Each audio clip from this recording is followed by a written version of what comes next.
Chapter 21. Different Tiers of Demonic Beasts. Those in the queue were curious as to who Lucas was. They couldn't recognize Lucas with his duck cap and face mask on. It was weird for someone to venture out of the city alone. Either he was so powerful he could take on all the demonic beasts by himself, or he was so stupid to do so alone. All of them frowned and mumbled. "See that? Must be one of those who think they can handle the demonic beasts after awakening an ability. The excitement must have got to him. He doesn't even have a backpack or something to store the demonic beast cores. What are the schools teaching nowadays? Maybe he knows his limits, and that's why he didn't bring any backpack with him. Humph. I'll be waiting to pick up the mission to rescue him." The other awakened nodded their heads as they felt that Lucas would certainly call for help when he gets injured by the demonic beasts. Next, the soldiers at the checkpoint called out to Lucas. Lucas walked up to the checkpoint and the soldier at the counter gestured for his awakened ID. Only those who were awakened could be allowed to leave the city to deal with the demonic beasts. The soldier who was yawning stopped in the middle of it and his mouth was left wide open. SSS level? He looked at the awakened ID of Lucas and then glanced over at Lucas. Every day on duty, he had mostly seen those with a level ability and sometimes those with S-level ability. Only when Riley came through did he see a SSS level awakened. But right now, in front of him was another SSS level awakened. The soldier frowned and quickly entered Lucas's details into the computer. Name: Lucas Anthony. Status: awakened. Awakened level: SSS level. Awakened ability? When he saw for Lucas's awakened ability, the soldier immediately knew who he was. You are the guy." He stood up and pointed excitedly at Lucas. Lucas shook his head at the soldier, not wanting to draw attention to himself. The soldier at the checkpoint counter stopped himself and sat back down in his seat. He took out a map, placed it on the counter and motioned for Lucas to come nearer. Lucas did so and he glanced at the map. The map was for the surrounding areas they were in. There were areas marked with different colors. The soldier pointed at the areas that were marked in green and said, "These areas have been identified to have lower-tiered demonic beasts. I would recommend new awakened try and clear the demonic beasts in these areas first." Lucas recalled from his memory and lessons in school that the demonic beasts were classified into different tiers. Lower-tiered demonic beasts like fire deer were safer to deal with for those awakened with a lower-level ability. Middle and high-tiered demonic beasts required more powerful awakened to deal with. Then there are the mysterious legend and god-tiered demonic beasts that not much has been recorded about them. His finger then moved to an area that was further from the city, marked in amber color. This area has been identified to be inhabited by middle-tiered demonic beasts. I would advise you not to venture out so far for now. Same for the areas marked in red over here. High-tiered demonic beasts roam in these areas. Here, take this map with you. The soldier knew what Lucas did at the Awakened Center, but he was still concerned for Lucas, seeing that he looked just like a high school student. I will take note of it. Lucas nodded, took the map, folded it, and gave the soldier a smile. And one more thing. If you get injured or need to be rescued, you can put up a mission request in the Awakened Center app. Lucas took out his phone and tapped on the Awakened Center app, and there was a section in the app for life-critical missions. He was glad as he saw it as another money-making opportunity for him. Thanks. Hope I don't need to use it. Just be cautious. Stick to the green areas first. Lucas nodded and walked through the checkpoint, exiting the tall and huge wall of the city for the first time in his life. After he left, some of the awakened, when they came up to the soldier at the counter, asked about Lucas. You feel okay to let the young man wander out on his own? Don't come complaining when you have to save his ass when he gets into trouble. Who wants to have a bet that he would be back here safely without any assistance? One of the awakened suggested, and many of them got to betting. Most of them bet on Lucas crying out for help soon. The soldier at the checkpoint counter couldn't control himself and his lips curled up. Soon the odds were terribly against Lucas's favor. It got up to 1:100. The soldier then decided it was time to place his bet. I will bet $100 on the young man not needing any help. He took out all the money he had on him and placed his bet. The banker startled for a moment, and he took the money from the soldier. And I will raise you $100 that he will come back empty-handed. The banker upped the ante and the soldier hesitated for a moment. Finally, the soldier made his decision and he bet on Lucas coming back with at least a demonic beast core. The other awakened burst out laughing at what the soldier did. Bro, are you sure your wife wouldn't kill you when you lose the money? I think you better take your money back while you still can. Why stop a fool from parting with his money? The soldier just smirked at the awakened. He couldn't wait to see their faces when he won.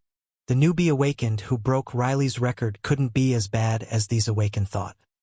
Lucas, unaware of what was happening at the checkpoint, was walking towards the area that was marked in green. He wasn't going to be rash and venture out to the areas marked in amber or red. When he got to the area, he heard a rustling sound not far away in the woods. Chapter 22. Scavengers. Lucas quickly got behind one of the huge trees. It was so different outside. Greenery, the blue skies and the chirping and howls from animals in the surroundings. A stark difference to all the concrete and trash in the city. Rustle. The rustling sound could be heard again. And this time it was closer to him. It went from his left to the right. Lucky for Lucas, his SSS-level physique ability had given him enhanced hearing. If not, he would have been ambushed by whatever it was. Growl. The demonic beast finally decided to show itself and attack. It looked like a panther with its blue fur, and the air surrounding it turned into a mist. Icicles appeared in the air and the icicles shot at the tree, where Lucas was hiding. Thud. The icicles smashed into the thick tree trunk and were broken into pieces of ice shards. Lucas frowned as to why the ice panther did so. It was obvious that the tree trunk would shield Lucas from its attack. Not long after, Lucas got his answer. The ice shards didn't drop to the ground, and they hovered in the air. Whoosh! The next moment the ice shards shot at Lucas, avoiding the tree trunk. Lucas leaped away from where he was, trying to get rid of the ice shards. But the ice shards followed him in his path. Meanwhile, the ice panther had gotten to the side of Lucas, ready to come in for the kill. It lunged at Lucas when it saw him not able to handle the ice shards. So, this was what Mandy meant by the demonic beasts being much more cunning than those in the training sequence. Lucas thought as he readied himself. Thud. The ice shard shot at Lucas's arms as he covered his body by crossing his arms. But his dark matter vault armor turned red. The temperature rose. The ice shards, when they got near the dark matter vault armor, melted and weren't able to penetrate through. Opening its huge mouth with sharp fangs, the ice panther thought it could take a bite at Lucas. Unknowingly, Lucas had used his shadow to grab onto the shadow of the ice panther's head and swung it to the side. Snap! The ice panther's mouth snapped, missing Lucas as it got hurled into the air. It smashed into a tree trunk and the huge tree rattled from the impact. Leaves floated down onto the ground. The ice panther tried to get up, but the impact had fractured its spine, and it was unable to do so. It spat out a mouthful of blood onto the ground. The temperature dropped as thick white mist formed around it, and it tried to get away in the cover of the white mist. Lucas wasn't about to let it get away. His shadow reached out to it and held onto the shadow of its head. Crack! With a side kick, Lucas kicked the head of the ice panther. A loud crack of its skull could be heard. The next moment, Lucas took out his pistol and aimed at the ice panther from close range. Bang! He shot a bullet through the mouth of the ice panther. The white matter and flesh of the ice panther's head then splattered all over the place onto the ground. A familiar sound erupted in his mind. Ding! Slaughter points plus 200. Current slaughter points, 200/3000. Host level 3. Current abilities, 3. SSS level physique. SSS level shadow wielder. SSS level summoner.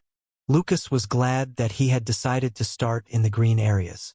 The ice panther had made him realize the difference between the training sequence and real demonic beasts. Lucas took out a knife from his dark matter vault armor and got to work. He turned the body of the ice panther over. Then, he sliced the abdomen of the ice panther open and reached in with his hand. Using his hand, he felt around the innards of the ice panther. He felt around the soft tissue and bones that were in the body of the ice panther. Finally, he touched something that felt like a crystal. He grabbed onto the crystal-like thing and yanked it out of the ice panther's body. Lucas held it up and glanced at it. It was a demonic beast core that was icy blue-colored, and a silhouette of an ice panther could be seen swirling inside. He kept the demonic beast core in the chest plate of his dark matter vault armor. "Hurry. We might be able to get some scraps." "You sure about that?" "Shut up and see if there's anything left." Lucas heard some voices approaching and he quickly leaped away, hiding behind some trees. A few men and women in armor and guns appeared.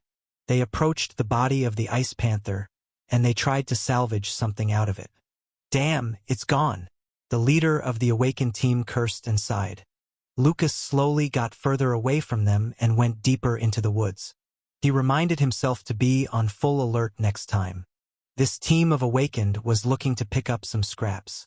But he might not be so lucky the next time, and the next awakened team might be looking to kill him for the demonic beast core. This was what Bundy had warned him about. Humans might be more dangerous than the demonic beasts out here without any laws and regulations. Lucas continued deeper into the woods, and he stumbled upon a fire deer. Without hesitation, he slowly crept up to it with his knife in his hand. He decided to use his knife from now on to avoid the loud noise when using a gun. After what had happened, he didn't want to attract the other awakened. When he got near enough, he used his shadow and held onto the shadow of the fire deer's legs. Lucas then lunged at the fire deer with his knife. The fire deer was startled, and it tried to run away. However, it couldn't as Lucas's shadow was holding it back. Boom! Fireballs appeared at the forehead of the fire deer, and they shot at Lucas one after another. Chapter 23. Summon Beast? Lucas's dark matter vault armor turned blue, and a layer of blue-colored liquid covered the armor. Sizzle. When the fireballs touched the blue-colored liquid, the fireballs sizzled, gave out some dark smoke, and fizzled out. Lucas was genuinely surprised at the protection the dark matter vault armor provided against elemental attacks. Bladder. His knife stabbed into the neck of the fire deer, and with a quick tug across the fire deer's neck, blood splattered out from the slit wound.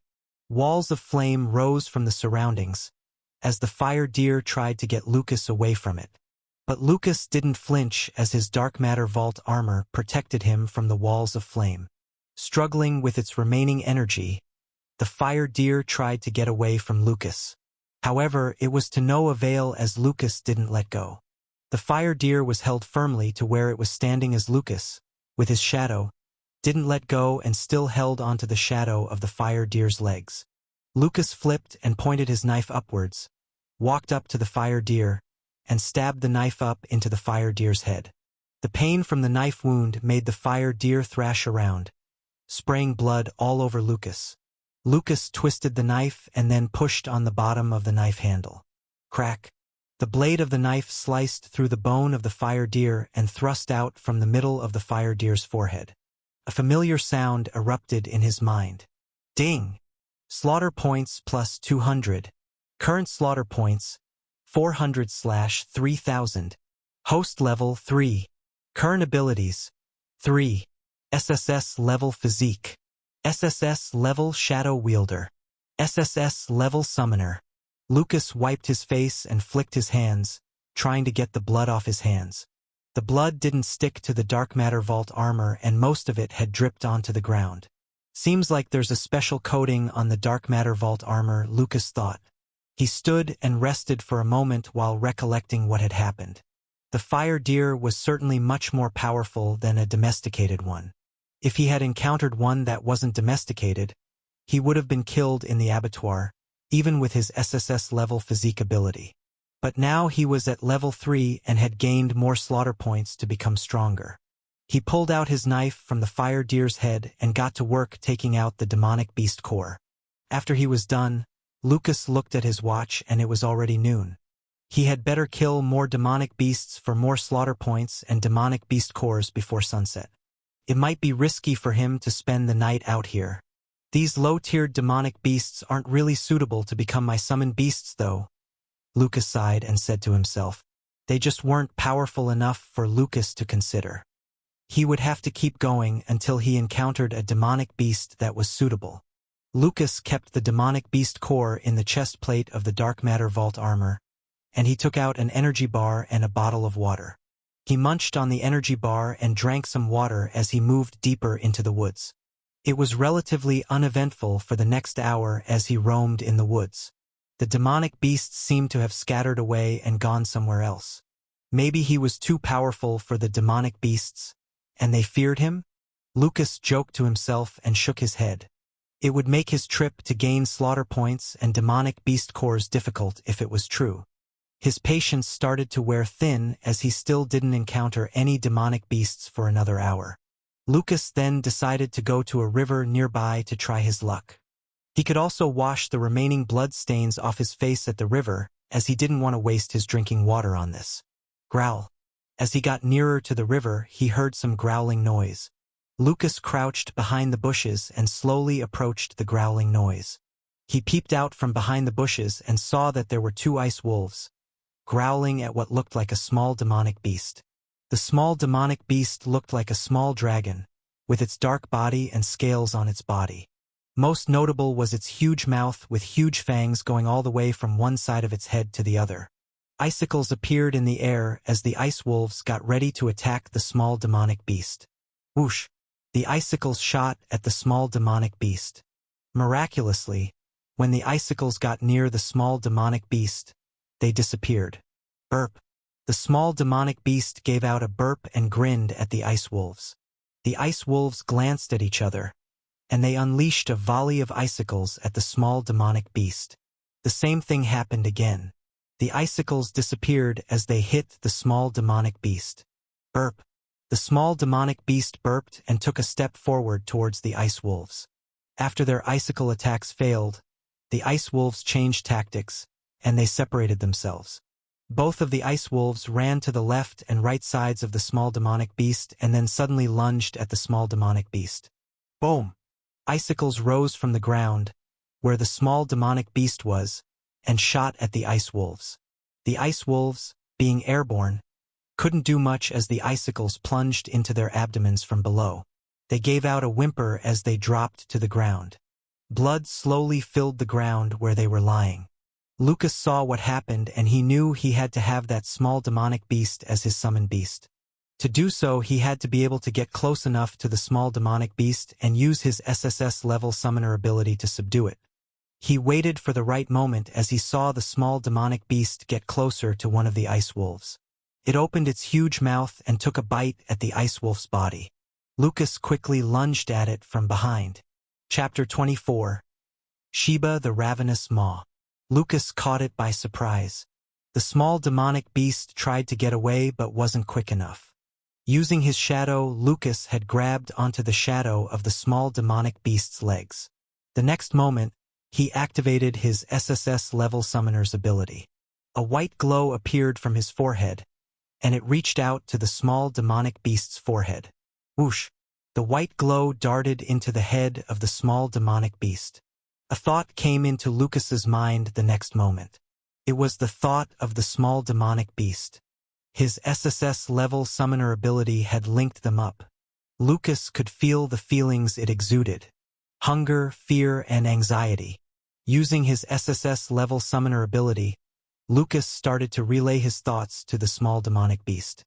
He tried to calm it down and addressed the feelings he felt from the small demonic beast. He began to think about the nice meals available, and he showed imagery that was an abundance of food to the small demonic beast. Lucas also thought about his home and the mundane life he had. The feelings of the small demonic beast became calm, and Lucas knew he could proceed with the next step. He slit his finger with his knife and a droplet of blood flowed out. The drop of blood slowly floated and it got into the white glow that was linking Lucas's mind with the demonic beast. It darted into the small demonic beast's head through the white glow and the small demonic beast stopped struggling.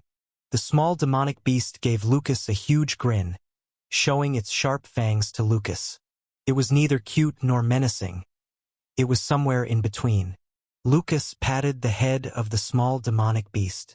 A familiar sound erupted in his mind. Ding! Congratulations to host for having a pact with the first summoned beast. You are now able to communicate with the summoned beast with your thoughts. The summoned beast can be summoned at will and stored in your summoner space. Summon beast's information. Summon beast type. Ravenous Maw, child stage. Summon beast level. God level. Summon beast ability.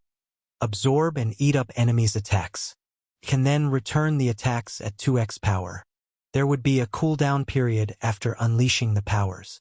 Cooldown period depends on the power that was unleashed. The more powerful it was, the longer the cooldown period. Lucas was surprised that the small demonic beast was at God level. He wondered how big it would get when it reached adulthood. What should I call you? Lucas thought of a name for the Ravenous Maw. The Ravenous Maw looked at him with its small eyes and it tilted its head. Your name shall be Sheba.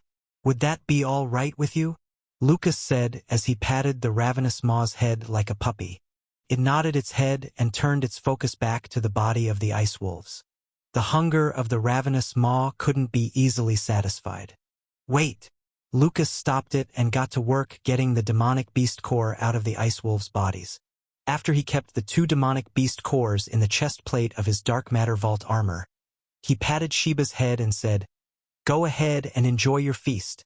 Sheba grinned, opened its huge mouth, and started to devour the bodies of the ice wolves. It didn't take long as Sheba only needed 4 bites to finish them up. Burp. Sheba gave out a loud burp with its round tummy and it sat on the ground, giving out a grin as it was satisfied with the feast. Growl. Suddenly there were growling sounds coming from the surroundings. Lucas got up, took out his knife and scanned the surroundings. 4 ice wolves appeared from the thick foliage. They belonged to the same pack as the 2 ice wolves killed earlier. Sheba, take on the 2 ice wolves on the right. Lucas used his SSS level summoner ability and communicated with Sheba using his mind. Sheba got his instruction, and it turned over to face the 2 ice wolves coming from the right. Meanwhile, Lucas faced the ice wolves growling and staring at him from the left. Icicles appeared in the air as all the ice wolves growled. Whoosh! The icicles shot at Lucas and Sheba. Sheba absorbed the icicles when they hit it. Lucas's dark matter vault armor started to turn red and gave out intense heat. The icicles, when they approached his armor, melted and became blunt. They couldn't penetrate through the armor and dropped onto the ground. Lucas lunged at one of the ice wolves with his knife. The ice wolf tried to snap at him with its sharp teeth and bite his hand. But it realized it couldn't, and it was stuck there with its mouth open wide. While he lunged at it, Lucas had used his shadow and held onto the shadow of the ice wolf's head. Lucas tried to plunge his knife into the ice wolf's throat. Crack! A wall of ice appeared and stopped his knife. The blade could only crack the surface of the wall of ice. Lucas then pulled back his fist and punched the wall of ice. Crumble! The wall of ice shattered and crumbled down into pieces of ice. Lucas wanted to stab his knife into the neck of the ice wolf but couldn't. His right hand holding the knife had been bitten by the other ice wolf. Lucas threw the knife into the air and grabbed it with his left hand. Bladder! He plunged the knife into the head of the wolf, biting onto his right hand. Blood and white matter splattered out from the head of the ice wolf. The other ice wolf tried to bite at Lucas, but couldn't as it was still held in place by Lucas's shadow. Icicles then appeared above the ice wolf and rained down upon it. Bladder! The icicles dropped down and penetrated the body of the ice wolf. Chapter 25 Going Back. Bladder! The icicles rained onto the remaining ice wolf and plunged into the body of the ice wolf. Blood and innards splattered as the icicles ripped the body of the ice wolf apart. Lucas knew who had come to help. It was Sheba. He kicked the body of the ice wolf that bit his hand aside and walked over to Sheba and patted Sheba's head. Sheba looked up and responded with its usual wide grin. A familiar sound then erupted in Lucas's mind. Ding! Slaughter points plus 200. Current slaughter points, 600/3000. Host level 3. Current abilities, 3.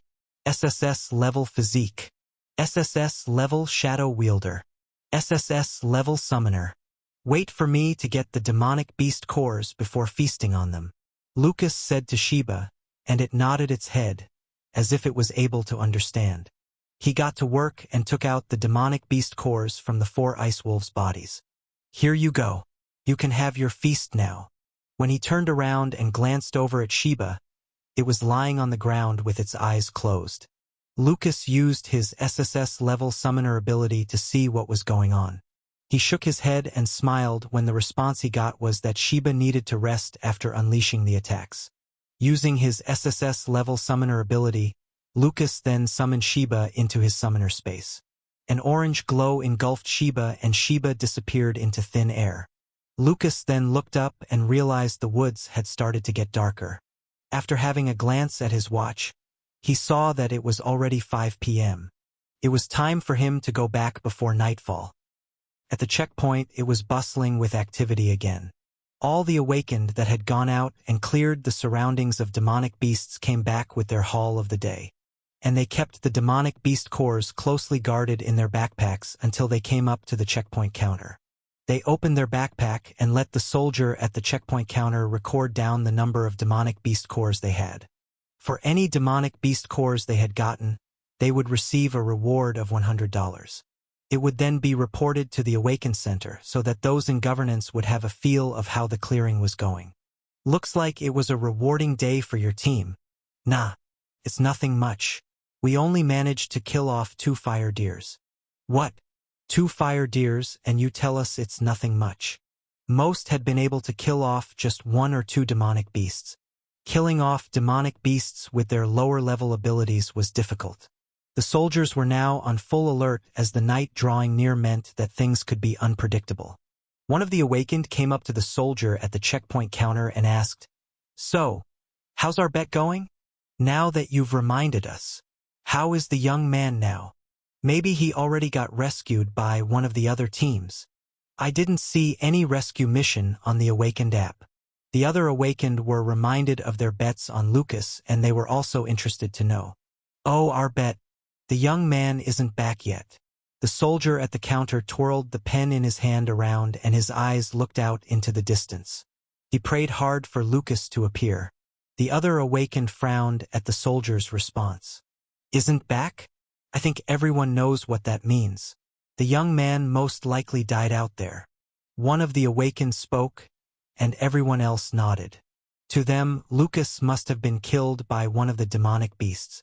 Something they'd witnessed over the years whenever someone went out there alone. They went and looked for the banker and started to ask for their rewards. The banker cursed at his bad luck and grumbled.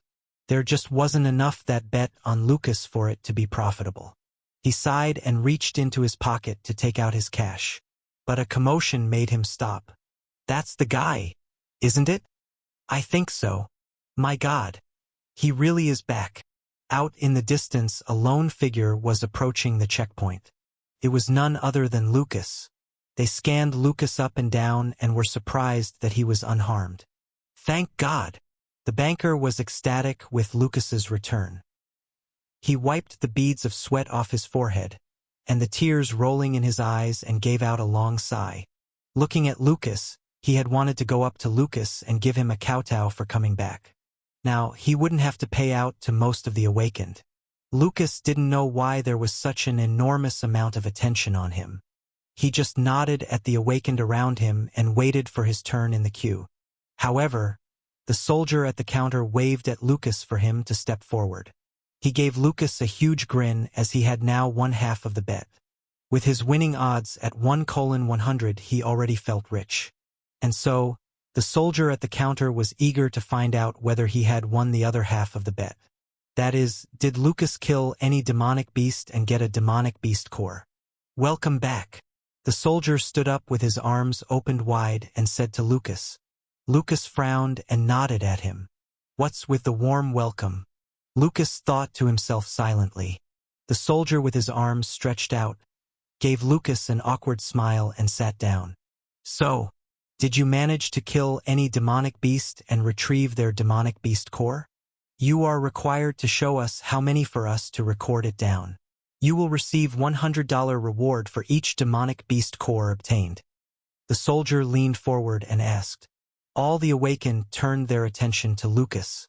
Lucas was empty-handed, and his pockets didn't seem to be bulging with any demonic beast cores. They expected Lucas to say no, and he wasn't able to kill any demonic beast.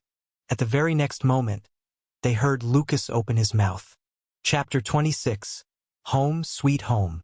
Yes, I have some demonic beast cores, Lucas said. The other awakened were surprised by his response. There was no way Lucas had demonic beast cores on him.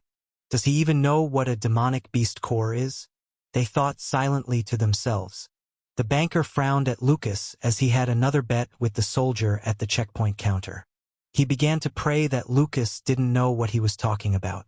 They gasped as they saw Lucas, with his hand, reach into his dark matter vault armor's chest plate. And when his hand came out of the dark matter vault armor's chest plate, he had a demonic beast core of the Ice Panther in his hand. Lucas placed the demonic beast core on the checkpoint counter's desk. All the awakened got nearer to inspect the demonic beast core.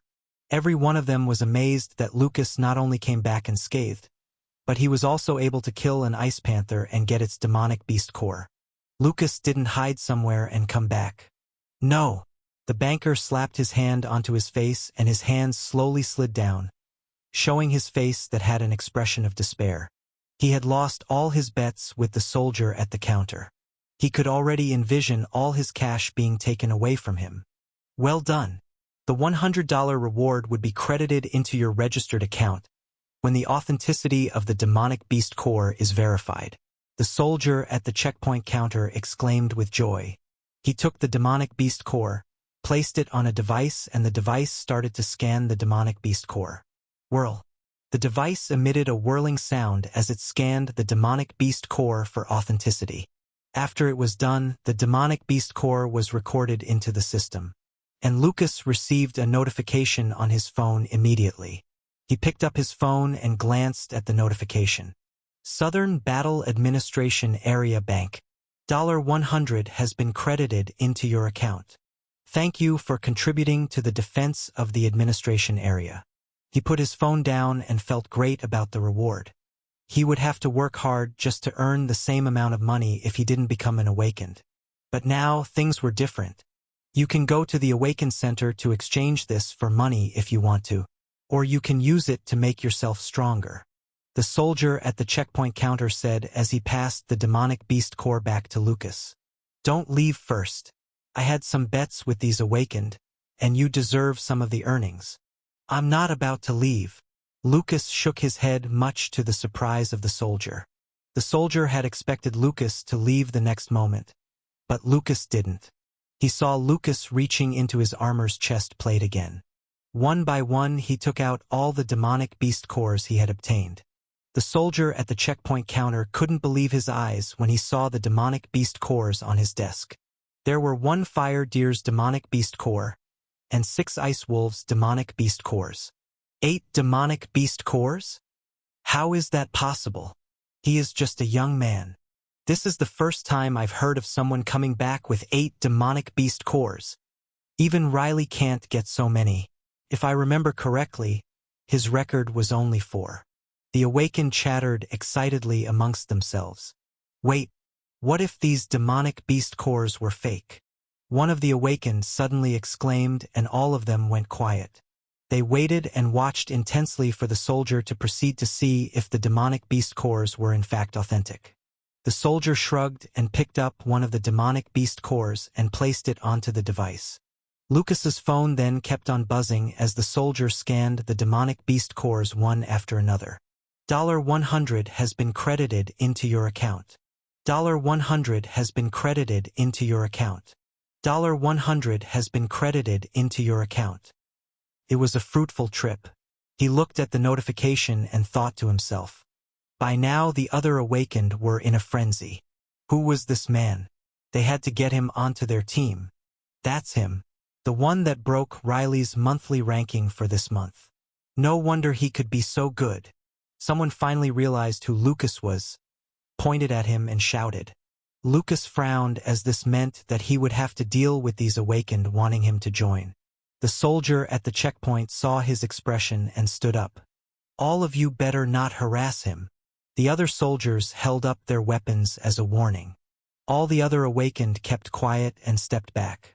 These soldiers were awakened themselves and had the best gear and weapons that were available. No point for them to go against the troops. The soldier at the checkpoint counter then pointed at the banker and gestured for him to come. The banker sighed and dragged his feet towards the checkpoint counter. Pay up. The soldier reached out his hand and waited. The banker took out a stack of cash and slowly counted. Here you go. $2,000 in winnings. He placed the cash onto the soldier's palm and said. The soldier counted the cash, verified it was correct, and turned towards Lucas. Here, you deserve a portion of the winnings, the soldier said and passed over $800 to Lucas. Thanks. Lucas shrugged and took the cash from the soldier. He wasn't one to reject goodwill. This was a different world, and he knew that he needed all the money and resources he could get to survive. Lucas then proceeded to leave the checkpoint and went back home. After he got off the bus, Lucas went to the supermarket to buy some meat. He felt rich with the money he made today, and he wanted to give Sheba a treat. So he bought some steaks and other groceries. When he got back home to his small and dark tiny room, he thought that it was also time for him to improve his living conditions. Chapter 27. Silencer. Lucas got out the steaks he bought, marinated them, while he prepared his frying pan. He heated the frying pan up, put in some oil and then a piece of butter. When the frying pan got heated up, he spread the butter across the pan as it melted. Sizzle. The oil sizzled when he put in the steak.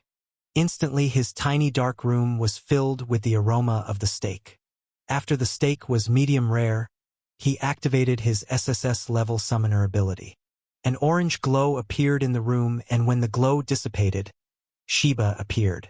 Sheba turned its head from left to right as it looked at the unfamiliar surroundings. It stopped when Sheba had a sniff of air. Sheba jumped excitedly as it tried to find out where the aroma was coming from. Lucas got the steak out of the frying pan and put it onto a plate. He squatted down and placed the plate in front of Sheba. Here you go. Take your time and eat. You are safe here and no one is going to snatch away your food, Lucas said as he patted Sheba's head. Sheba nodded and then turned its focus onto the steak. It opened its huge mouth and, in a swoop, swallowed the steak and the plate. Wait! Lucas tried to stop Sheba from swallowing the plate. He was worried that it might hurt Sheba. Burp. However, Sheba just gave out a loud burp after swallowing the steak. Lucas shook his head and said, "These plates cost money." He continued to make more steaks for Sheba, and the steaks were taken care of by Sheba very quickly. Lucas frowned at the rate Sheba was going. His earnings for the day suddenly seemed so little. Got to keep it up and get more demonic beast cores to exchange for money at the Awakened Center, Lucas thought silently to himself. Finally, he whipped up a meal for himself. As he ate, Sheba had found a cozy corner with a stack of old cloths and laid onto it.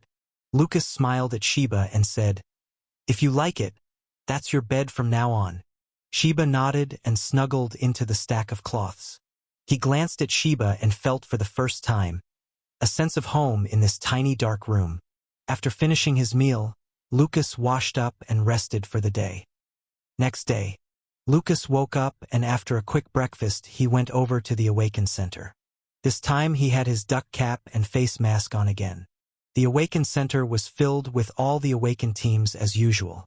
This time they were gathered outside a training room, shouting and cheering on whoever was inside. "Hi, Mandy. I'm here to exchange the demonic beast cores I got for rewards." Lucas walked up to the counter and said. Mandy took a moment to recognize Lucas's voice. Her eyes widened and before she could say something, Lucas held up his finger against his lip, gesturing for her to let him keep a low profile. She got his cue and nodded. "Follow me," she said and led Lucas to a room that had the same looking device at the checkpoint. "What's all the commotion about outside?" Lucas said as he took out the demonic beast cores one after another. Mandy couldn't believe what she was seeing. As she counted the demonic beast cores one after another, she had expected Lucas to come back with 1 or 2, and at most 3 demonic beast cores. But right in front of her were undeniably 8 demonic beast cores. "Mandy, are you all right?" Lucas asked as he saw Mandy in a daze. "Oh, I'm fine." She started to place the demonic beast cores onto the device to test for their authenticity. As the machine whirred, Mandy explained what was happening outside. "It's Riley in the training room, trying to break your record before the month ends," she said. "Interesting." Lucas nodded and said to himself. When he was done, he wanted to have a glimpse of Riley to see how powerful Riley was. "I've checked and all the demonic beast cores are authentic. You will get $100 for each demonic beast core," Mandy said, and immediately Lucas's phone buzzed. He took out his phone and saw the familiar message. "Southern Battle Administration Area Bank. $800 have been credited into your account. Thank you for contributing to the defense of the administration area."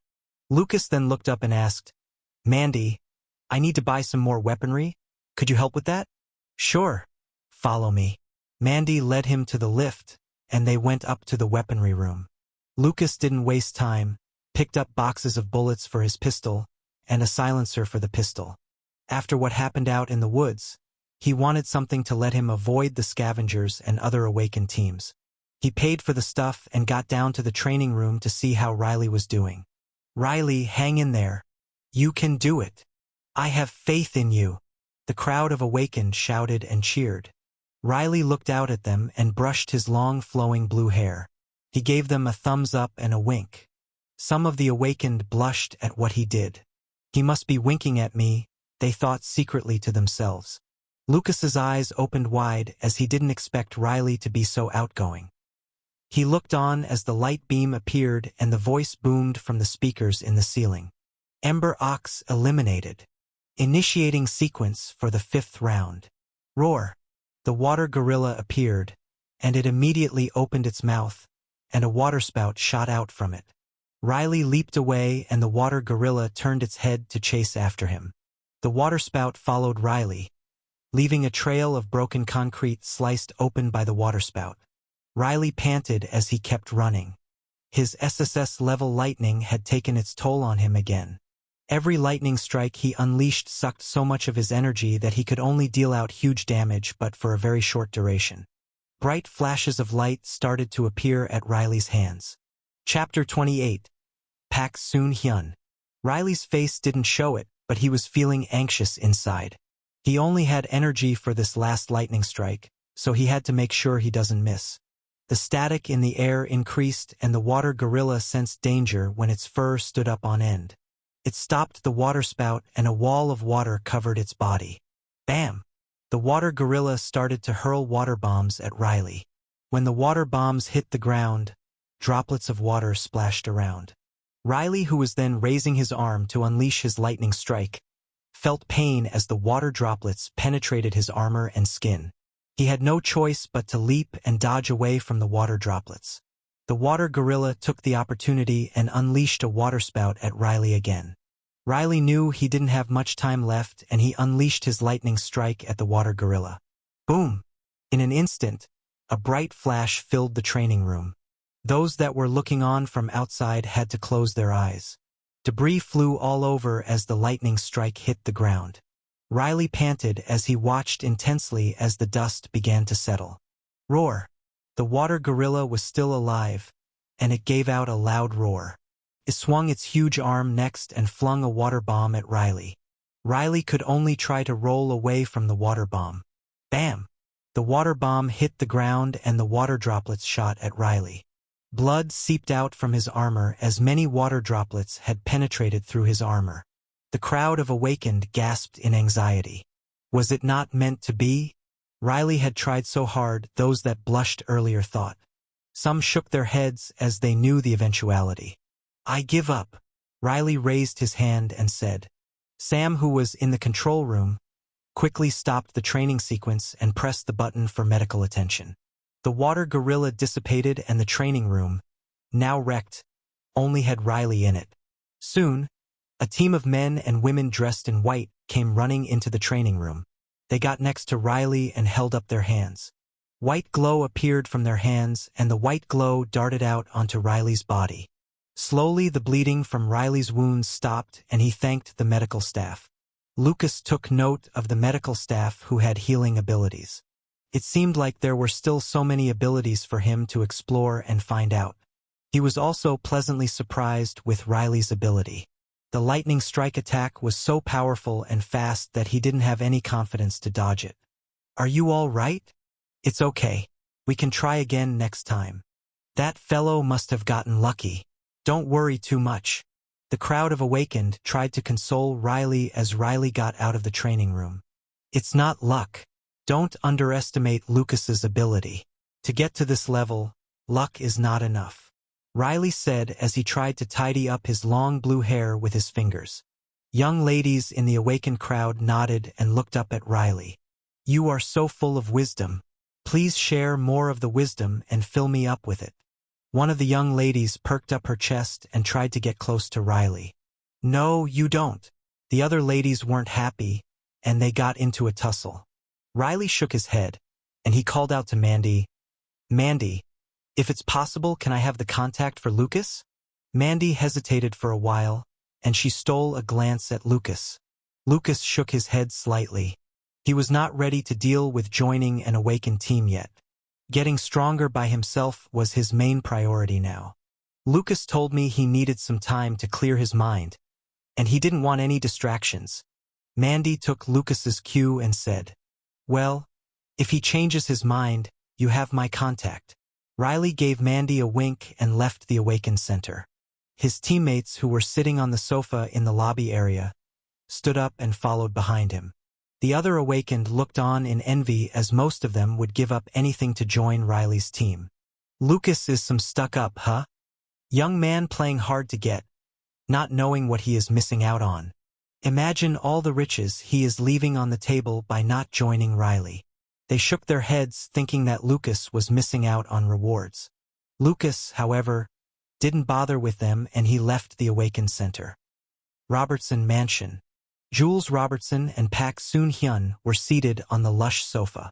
Pak Soon-hyun leaned forward and said, "It's confirmed.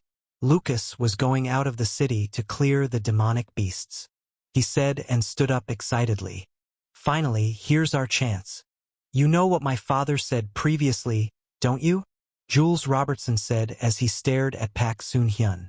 Pak Soon-hyun thumped his chest and said, "Jules, your father asked you to lie low, so let me handle it instead. It would be an honor for the Pak family to help you get rid of some lowlife. What's your plan? Lucas isn't any pushover anymore." Jules Robertson was pleased with Pak Soon-hyun's loyalty to his family. He knew what Pak Soon-hyun's family wanted: more contracts, and he would be more than glad to give it to them if Pak Soon-hyun managed to help him to get rid of Lucas. Patricia didn't seem like herself anymore. He had sent message after message to her, but she didn't even reply once. Not even once. Jules Robertson could feel the anger simmering inside as he thought about it. He quickly drank a mouthful of water to cool himself down. "Here's my family's plan. We will engage the skeleton team. All of the team members are at least S level, and the leader himself is an SSS level Awakened. They are renowned for their ability to kill and murder. It shall be a piece of cake for them to take care of Lucas outside of the city. After all, it's a no-man's land out there." Pak Soon-hyun smirked as he felt his bandaged hand that was crushed by Lucas. Chapter 29. Skeleton Team. Next day, the tiny dark room was filled with the sound of oil sizzling. Lucas was preparing steaks for Sheba's breakfast. As the smoke from the frying pan filled the tiny dark room, so did the aroma from the steak. Sheba grinned widely, anticipating a treat. It jumped impatiently from left to right as it saw Lucas stop his hands and glance over at it. "Remember, no eating the plate," he said and placed a few steaks onto a plate. He picked up the plate and placed it on the ground. Sheba grinned and swallowed a mouthful of saliva. Slurp. It opened its huge mouth and swallowed the steaks that were on the plate. This time, though, the plate was spared, and it was left on the ground. Lucas shook his head as he still couldn't get used to Sheba's appetite for food. Now that you've eaten your fill, be prepared to work hard later, he said as he had intended to go out of the city and clear demonic beasts again. Burp. Sheba sat on the ground, patted its tummy with its front claws and gave out a loud burp. I'll take that as a yes, Lucas said, and he began to pack for the day's outing. He wore a new cap he had bought and a different face mask, something he had to do to try and stay out of everyone's attention. Then he put on his dark matter vault armor underneath his usual shirt and jeans. Lucas proceeded to check on his weapons and equipment, pack some essentials like food and water into the storage space. Then he activated his SSS level summoner ability and kept Sheba in his summon space. With everything done, he set out for the checkpoint at the wall. When the bus stopped and everyone got off, Lucas followed them. He cleared the checkpoint relatively easily as the soldier at the checkpoint recognized him from his ID. Lucas shook his head and gestured for the soldier at the checkpoint not to attract attention, and the soldier obliged. It was a relatively smooth day before noon, and he killed 3 demonic beasts without any injuries. Ding! Slaughter points plus 200. Current slaughter points 1200/3000. Host level 3. Current abilities 3. SSS level physique. SSS level shadow wielder. SSS level summoner. Lucas sat and took a bite from his energy bar as he looked at the information panel in his mind. He was confident that he could level up to the next level within the next few days. While Lucas was having his rest, someone else got busy. Unbeknownst to him, a small insect that was made of electronics and carbon fiber flew away from him. It flew away silently as it flapped its mechanical wings. The small insect then traveled for a few minutes before stopping on a man's palm. It stung its sharp and pointed tail into the man's palm. The man, who had electronic gear attached all over him, started to give out a ghastly green glow with both of his eyes after the small insect plunged its sting into his palm. After a few moments, the green glow disappeared, and the small insect disintegrated into little parts on the man's palm. Techno, stop your shit and tell us whether our target is still at rest. There were 4 other men standing beside him, and one of them got impatient with Techno. The man, called Techno, with electronics all over him, turned to his 4 teammates and said, "That Lucas is not far away. Let's get it over and done with. I want to be chilling at the bar by 3 p.m. The burly man, Rock, who was impatient with Techno, swung his arms around to warm up. "Don't be impatient, Rock. You 2 go and scout ahead first. Don't do anything until I say so."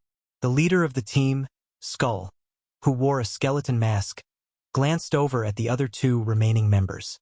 The other 2 members, Elder and younger Brad, who were twins, had belts of syringes hanging from their armor. They nodded and started to move out in Lucas's direction. Skull then typed into his phone and sent a message to Pak Soon-hyun. "In pursuit of target now." Within a second, Pak Soon-hyun replied, "Well done. Make sure he dies the most painful death." Skull kept his phone and waved his hand. Rock and Techno nodded and started to move in the direction of where Lucas was. When Lucas stood up and got ready to move on, he stopped when he heard rustling nearby. He took out his pistol, held it tightly in one of his hands. The rustling then stopped, and Lucas waited. Elder and younger Brad had arrived nearby, and they were hiding behind the trees. Younger Brad, after seeing that Lucas looked like a high school kid, wanted to go out and kill him straight away. But Elder Brad shook his head, raised his hand and pointed to where they came from, reminding younger Brad of their leader's instruction.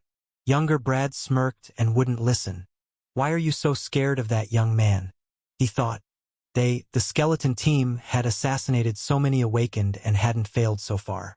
Younger Brad twitched his nose, and he made a decision. Bang! He rushed out from his cover and shot at Lucas with his pistol. The loud noise startled the birds in the trees, and they flew away. "Damn it!" Elder Brad grunted and chased after his younger brother. Lucas ducked to the ground and the bullet whistled past him above his head. He looked up and saw Elder and younger Brad approaching him. Fut! His pistol with the silencer let out a few soft futs. Lucas didn't hesitate and fired upon the twin brothers. Arg! The silent fire caught the twin brothers by surprise and Lucas's shots hit their targets. Elder Brad held his hand on his shoulder while younger Brad held his arm to stop the bleeding from the wound. However, their armor did its work, and the bullet didn't penetrate deeply. Chapter 30. The Twins. Damn it! Why don't you just stay there and die? Younger Brad shouted in anger, and he took out one of the syringes that was hanging on his armor. He plunged the syringe into his neck and injected the red liquid that was in the syringe into his body. Younger Brad's body then twitched uncontrollably. Lucas knew something was going on and he tried to lunge at younger Brad. However, Elder Brad stepped into his path and kicked at him. Thud. The kick landed with a loud thud, making Lucas fly back and tumble along the ground. Elder Brad wanted to lunge at Lucas, but he couldn't as he felt his ankle ache from the kick. Somehow, it was as if he had kicked steel instead of Lucas. Whoosh! A shadow darted out from behind Elder Brad, and it shot at Lucas. Lucas was on the ground, and he saw the shadow coming at him from the air. It was younger Brad, and he looked different now. No longer looking human, he had wet slimy skin and tentacles instead of hands on his arms. As the wet slimy liquid on his skin and tentacles dripped onto the ground, it burned the fallen leaves on the ground. The wet slimy liquid was acidic. Whip! The tentacle whipped at Lucas, but it was stopped halfway. Lucas used his shadow and held onto the shadow of the tentacles. He then gave younger Brad a kick and younger Brad was hurled back up into the air. Lucas got up and wanted to move in for the kill, but he got knocked away and he smashed into a tree trunk. Elder Brad had come to his brother's rescue. Cough! Lucas coughed up a mouthful of blood and he stood up. He glanced over at Elder Brad and saw that Elder Brad also looked different now. Elder Brad now had bulging muscles that were twice the normal size. The veins on him popped as Elder Brad's blood and adrenaline coursed through his body. One of the syringes hanging on Elder Brad's armor was gone. The next moment, Elder Brad lunged at Lucas with his shoulder. To Elder Brad's surprise, Lucas didn't dodge, and something appeared out of thin air. The thing opened its huge mouth with its sharp fangs and took a bite at Elder Brad. Elder Brad tried to stop himself, but his momentum was too fast, and he slid towards Sheba. Younger Brad quickly whipped his tentacles and wrapped them around his brother's waist and pulled. It was, however, not enough as Elder Brad still slid towards Sheba's open mouth. Bladder.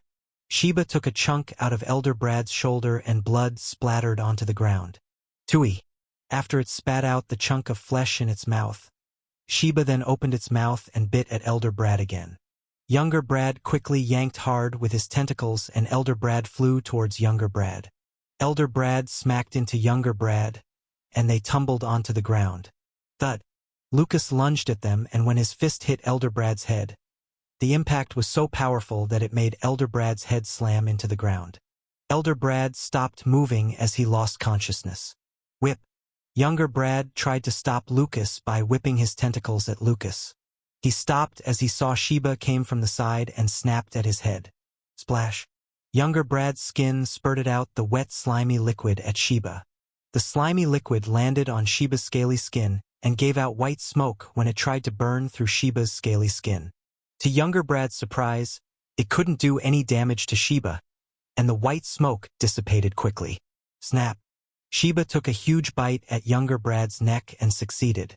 Younger Brad gargled as he gasped for air, and he used his tentacles to wrap around Sheba's body. Smoke rose from the tentacles as they tried to burn through Sheba's body. However, Sheba was immune to it. Younger Brad's eyes opened wide when he saw Sheba's huge mouth coming closer and closer. Then all he saw was darkness. Sheba had bitten younger Brad's head off his body. No. What did you do to my brother? Elder Brad cried out in tears as he slowly regained consciousness. Lucas, who was pulling back his fist, punched down immediately at Elder Brad.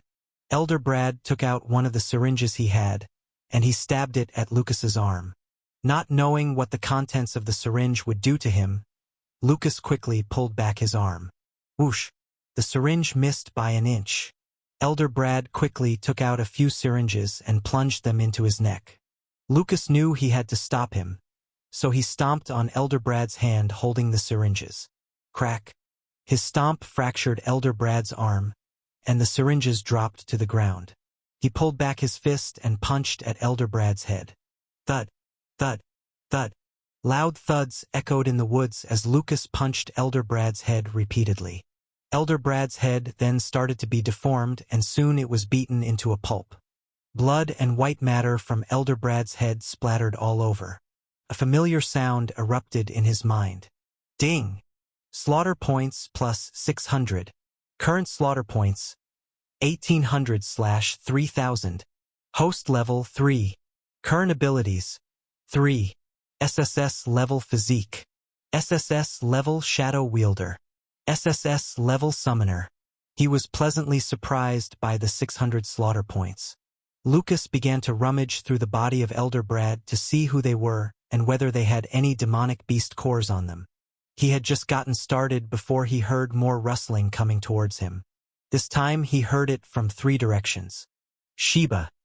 Take care of the enemy coming from the left. Lucas used his SSS level summoner ability and communicated with Sheba.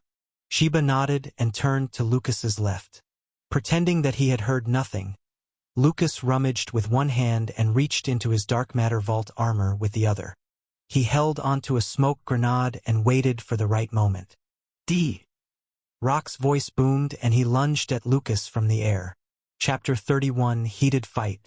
Lucas waited, and when the time was right, he pulled the safety pin off the smoke grenade and threw it onto the ground. Smoke began to fill the air immediately. Damn! Rock cursed aloud as the smoke blocked out everything, and he lost sight of Lucas. He could only smash down aimlessly onto the ground with his fist, which was now covered with spikes made of hardened earth. Boom! The ground erupted. Soil and leaves on the ground scattered and flew into the air. Rock's smash missed Lucas and was only able to create a small crater in the ground. "Come out, you coward!" he shouted as he waved his hand trying to get rid of the smoke. The smoke was also getting into his eyes, and he had to narrow them into slits to make it not hurt so much. He didn't get a response, only silence. Frustrated, he raised one of his legs and stomped onto the ground. Whoosh! Sharp spikes made of hardened earth appeared and protruded from the ground where Rock was standing. More spikes appeared as they radiated outwards. In the cover of the smoke, one of Lucas's feet was caught by the spikes, but his dark matter vault armor protected him from the spikes. His shadow moved and stretched out towards Rock. When his shadow had grabbed onto the shadow of Rock's feet, Lucas made his next move. Using all his energy, his shadow pulled hard, and it caught Rock by surprise. Rock lost his balance and fell to the ground. Lucas threw out more smoke grenades in the surroundings and lunged at Rock with his fist. He aimed for Rock's head and punched at it with all his might. Rock could feel a gust of wind coming at him, and he quickly placed his hands onto the ground. The soil moved and engulfed Rock's body like a cocoon, covering Rock in the hardened earth. Boom! The cocoon was, however, unable to withstand Lucas's punch. The hardened earth cracked, and Rock's head appeared from within. Lucas then pulled back his fist and punched again at Rock's head. Thud! Rock couldn't dodge as he was stuck inside the hardened earth cocoon. His nose bridge broke and blood dripped from his nose.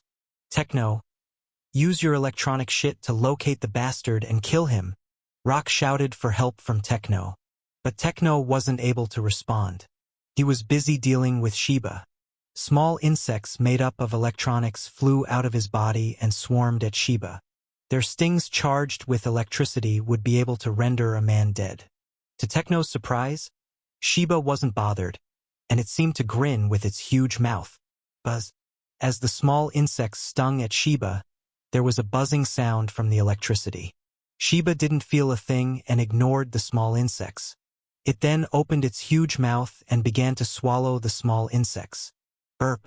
Sheba gave out a satisfying burp after it had swallowed all the small insects.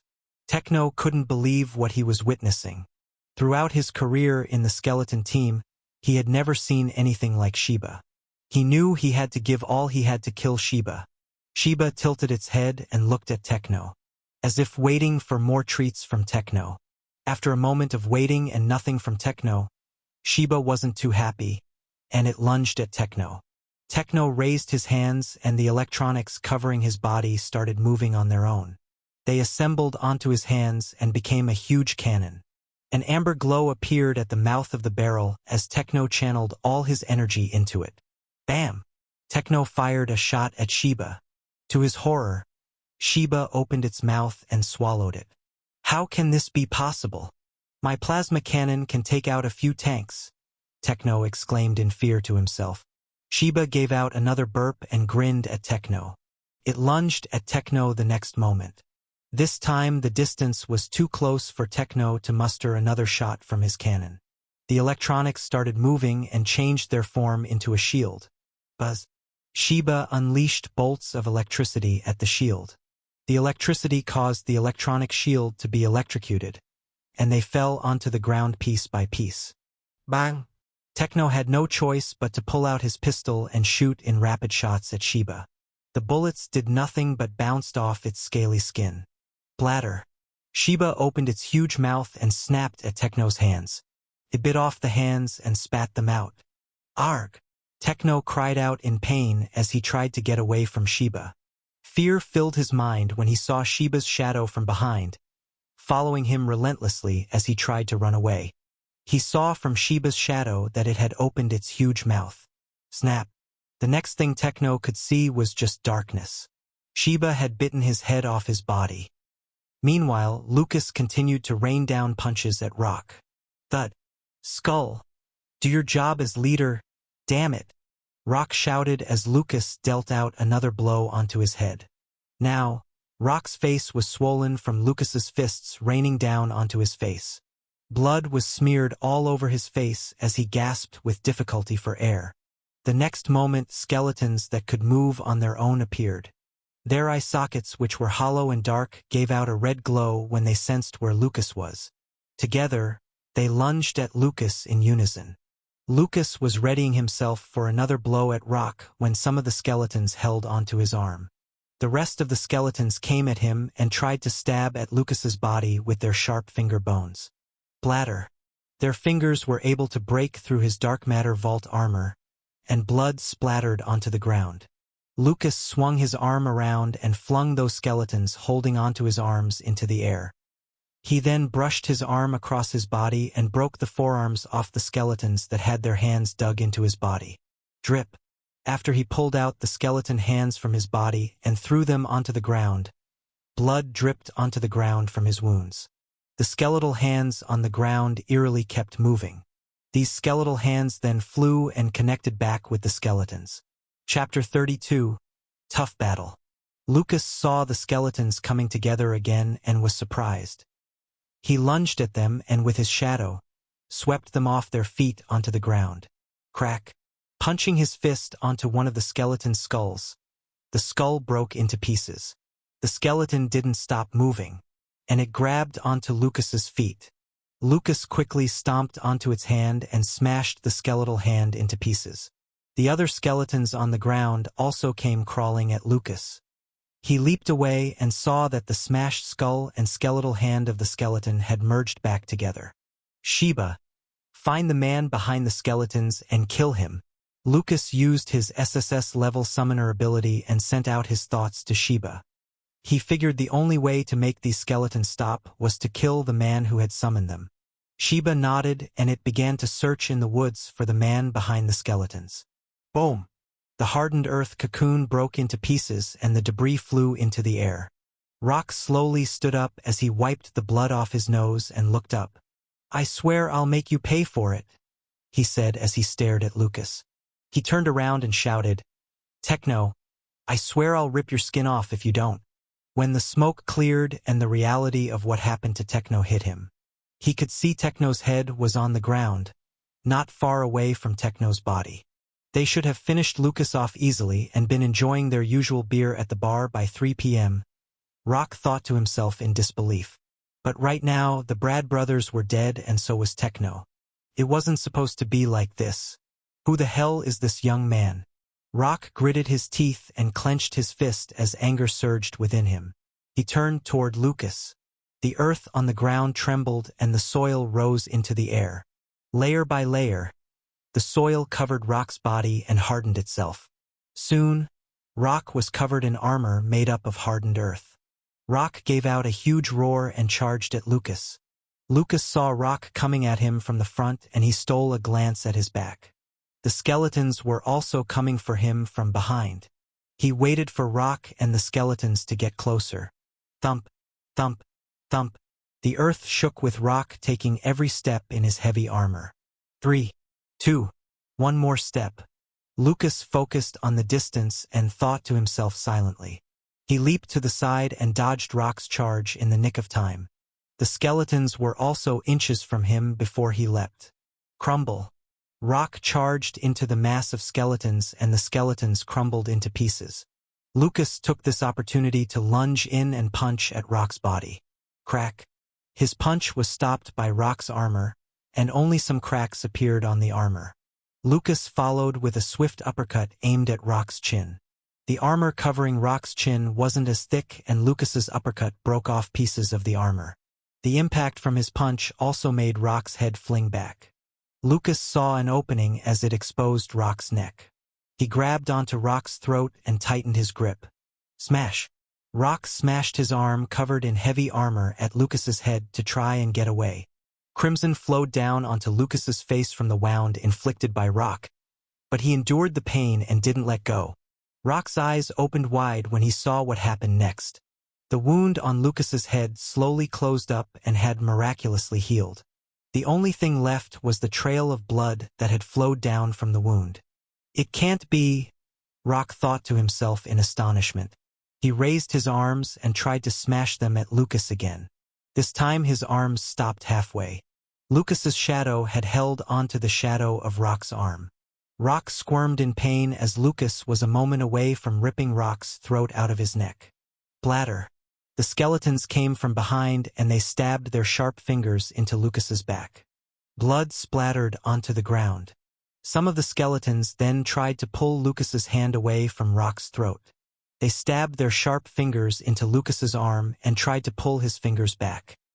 Meanwhile, Sheba sniffed in the air, and finally it detected the smell of a human nearby. It ran as fast as it could in the direction. Skull was hiding behind the trees and using his summoned skeletons to deal with Lucas from where he was. Beads of sweat dripped from his forehead as he focused on commanding the skeletons. He had summoned the maximum number of skeletons and this took a huge toll on him. He was full of regret now. Accepting the job from Pak Soon-hyun was a huge mistake. They'd dealt with SSS level Awakened before and succeeded in killing them off. But Lucas turned out to be something else.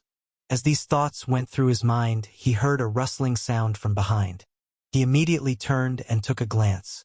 Skull couldn't believe it when he saw Sheba charging at him with its huge mouth wide open. He rolled to the side and Sheba missed by an inch. Tremble. Sheba bit off the trunk of the tree that Skull was hiding behind and the tree fell. Tui. After it spat out the tree trunk, Sheba turned and lunged at Skull again. Skull drew out his pistol and shot at Sheba. The result was the same as before and the bullets skimmed off the scaly skin of Sheba. Skull then took out a hand grenade, disarmed the safety and threw it at Sheba. He didn't wait for it to explode and ran away as fast as he could. Sheba snapped the hand grenade out of the air and swallowed it. It gave chase with its mouth wide open. An amber glow appeared in Sheba's mouth just like Techno's cannon. Boom! Sheba shot at Skull with the plasma shot. The shot destroyed everything in its path.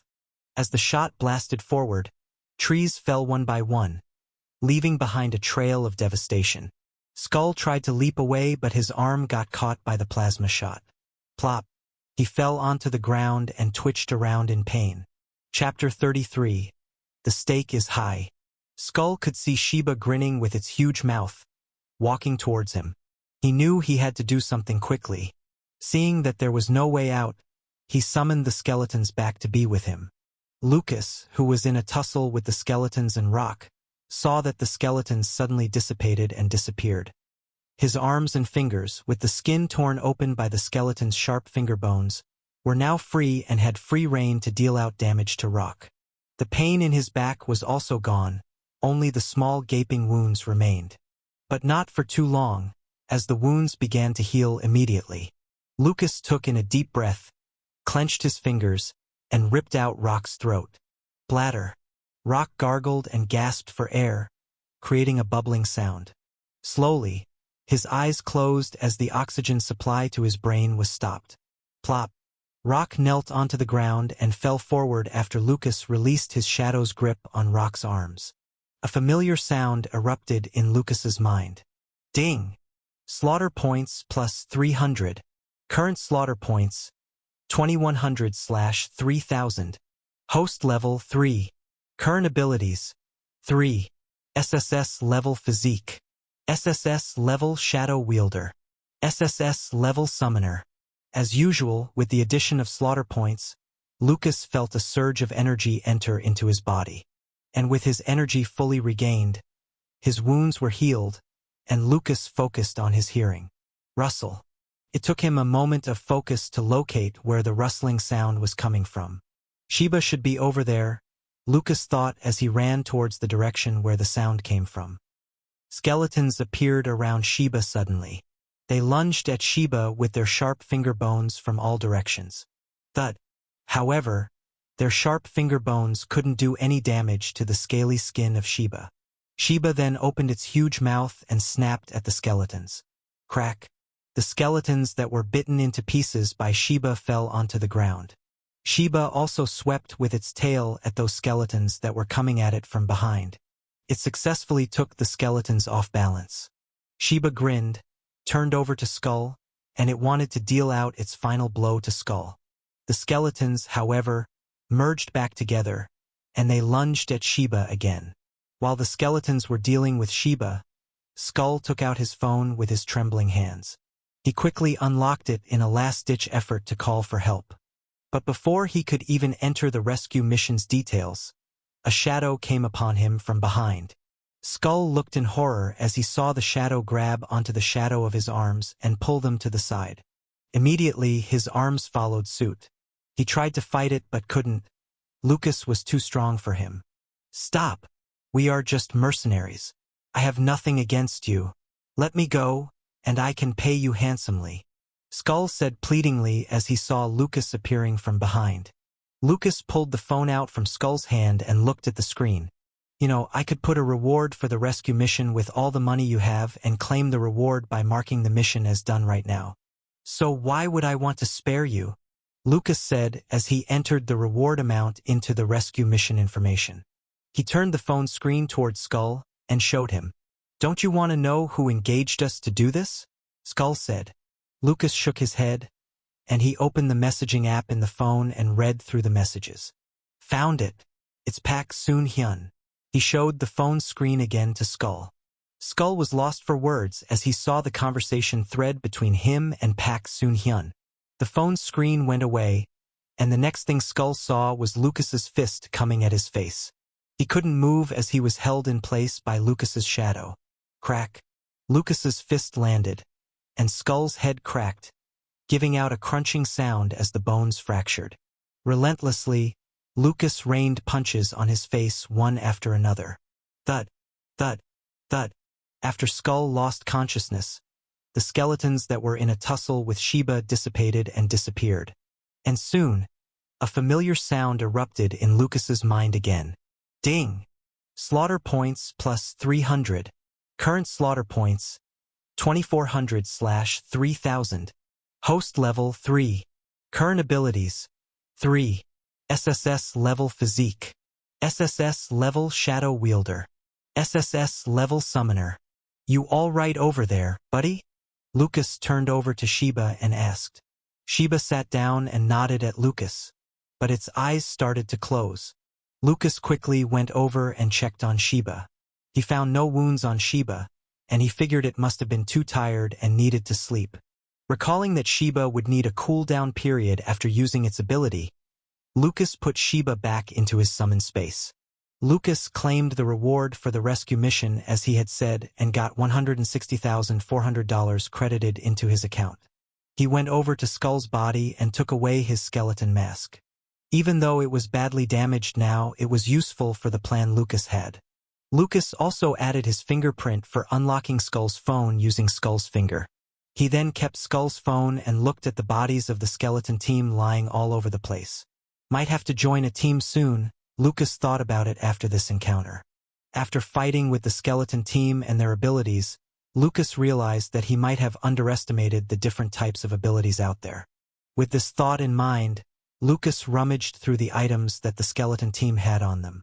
But there wasn't much that was useful to him except for some cash. He took it and left their bodies there for the demonic beasts.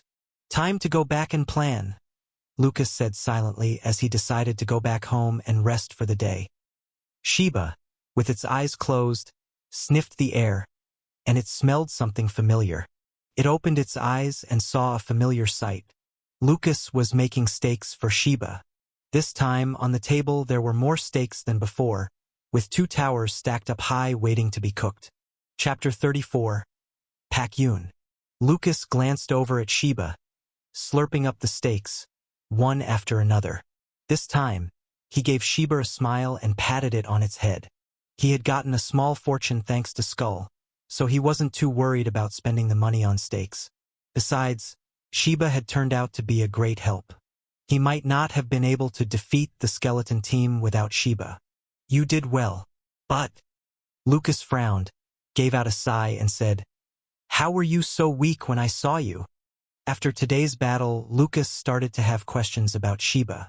Where did Sheba come from? And why was Sheba so weak when he met Sheba? Lucas thought it might be important for him to find out. But before that, he had someone else to deal with first. He took out Skull's phone and unlocked it. Lucas opened the messaging app and typed a message into the input box. "It's done. The target is dead. I have his severed head with me if you want to verify." He tapped on the send button and waited for a response. It didn't take long for a reply to come. "Really? Best thing I've heard this week." Lucas typed in another message and sent it. "Yes, I don't have time for banter. Meet me outside the city tomorrow 4 miles north in the woods at noon, after you exit from the checkpoint. I'm not going to risk bringing a severed head of an awakened into the city."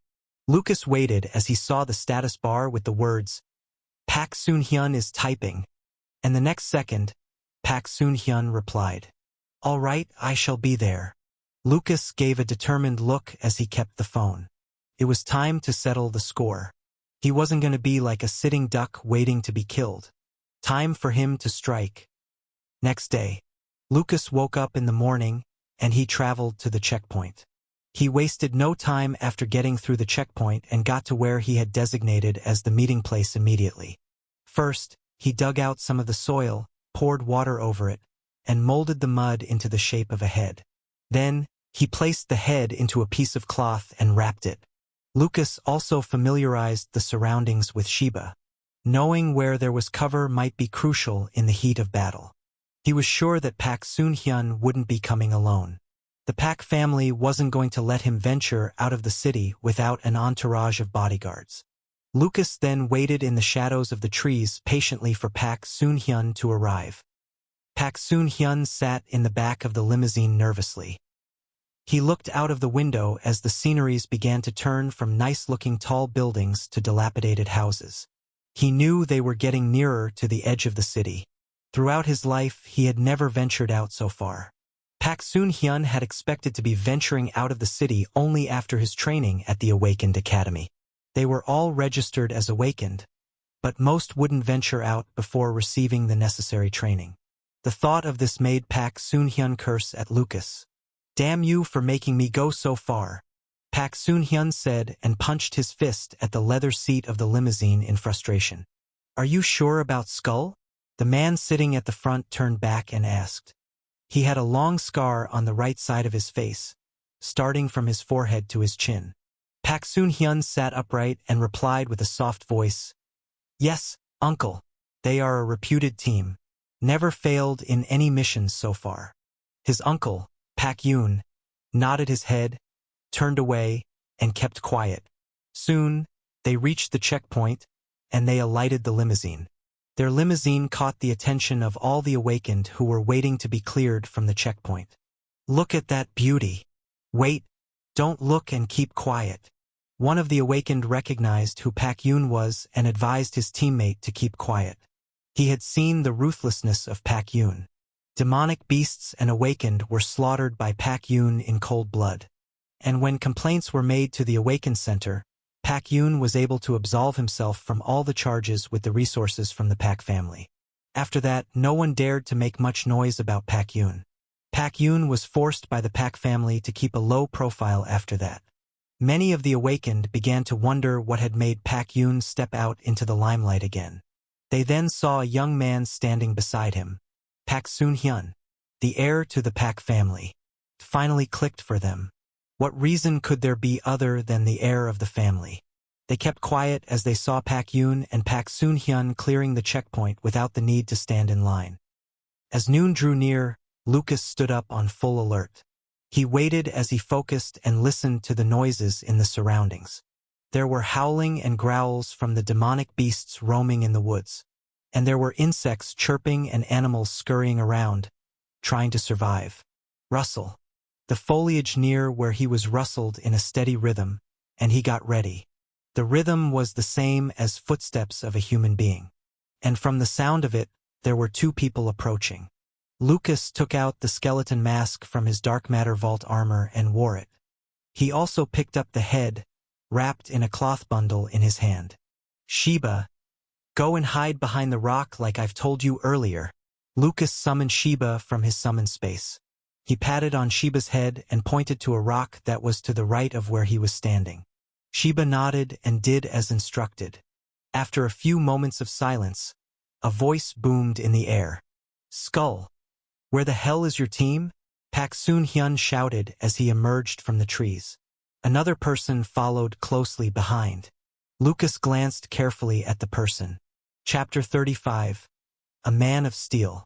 Lucas saw that Pak Yun was wearing a suit out in the woods, and Pak Yun's hands were in his pants pockets, stopping Lucas from seeing if Pak Yun was holding any weapons.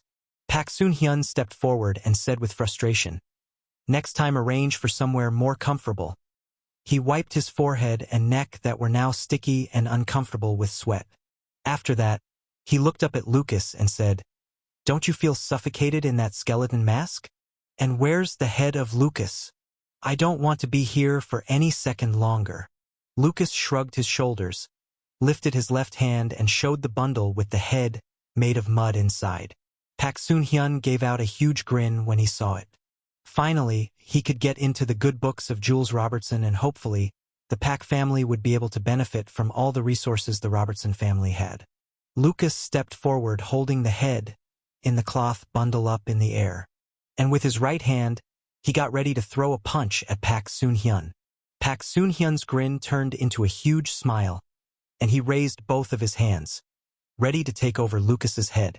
Lucas waited for Pak Soon-hyun's hands to reach the cloth bundle, and when Pak Soon-hyun's hands nearly touched the cloth bundle, he opened his fingers, and the cloth bundle dropped.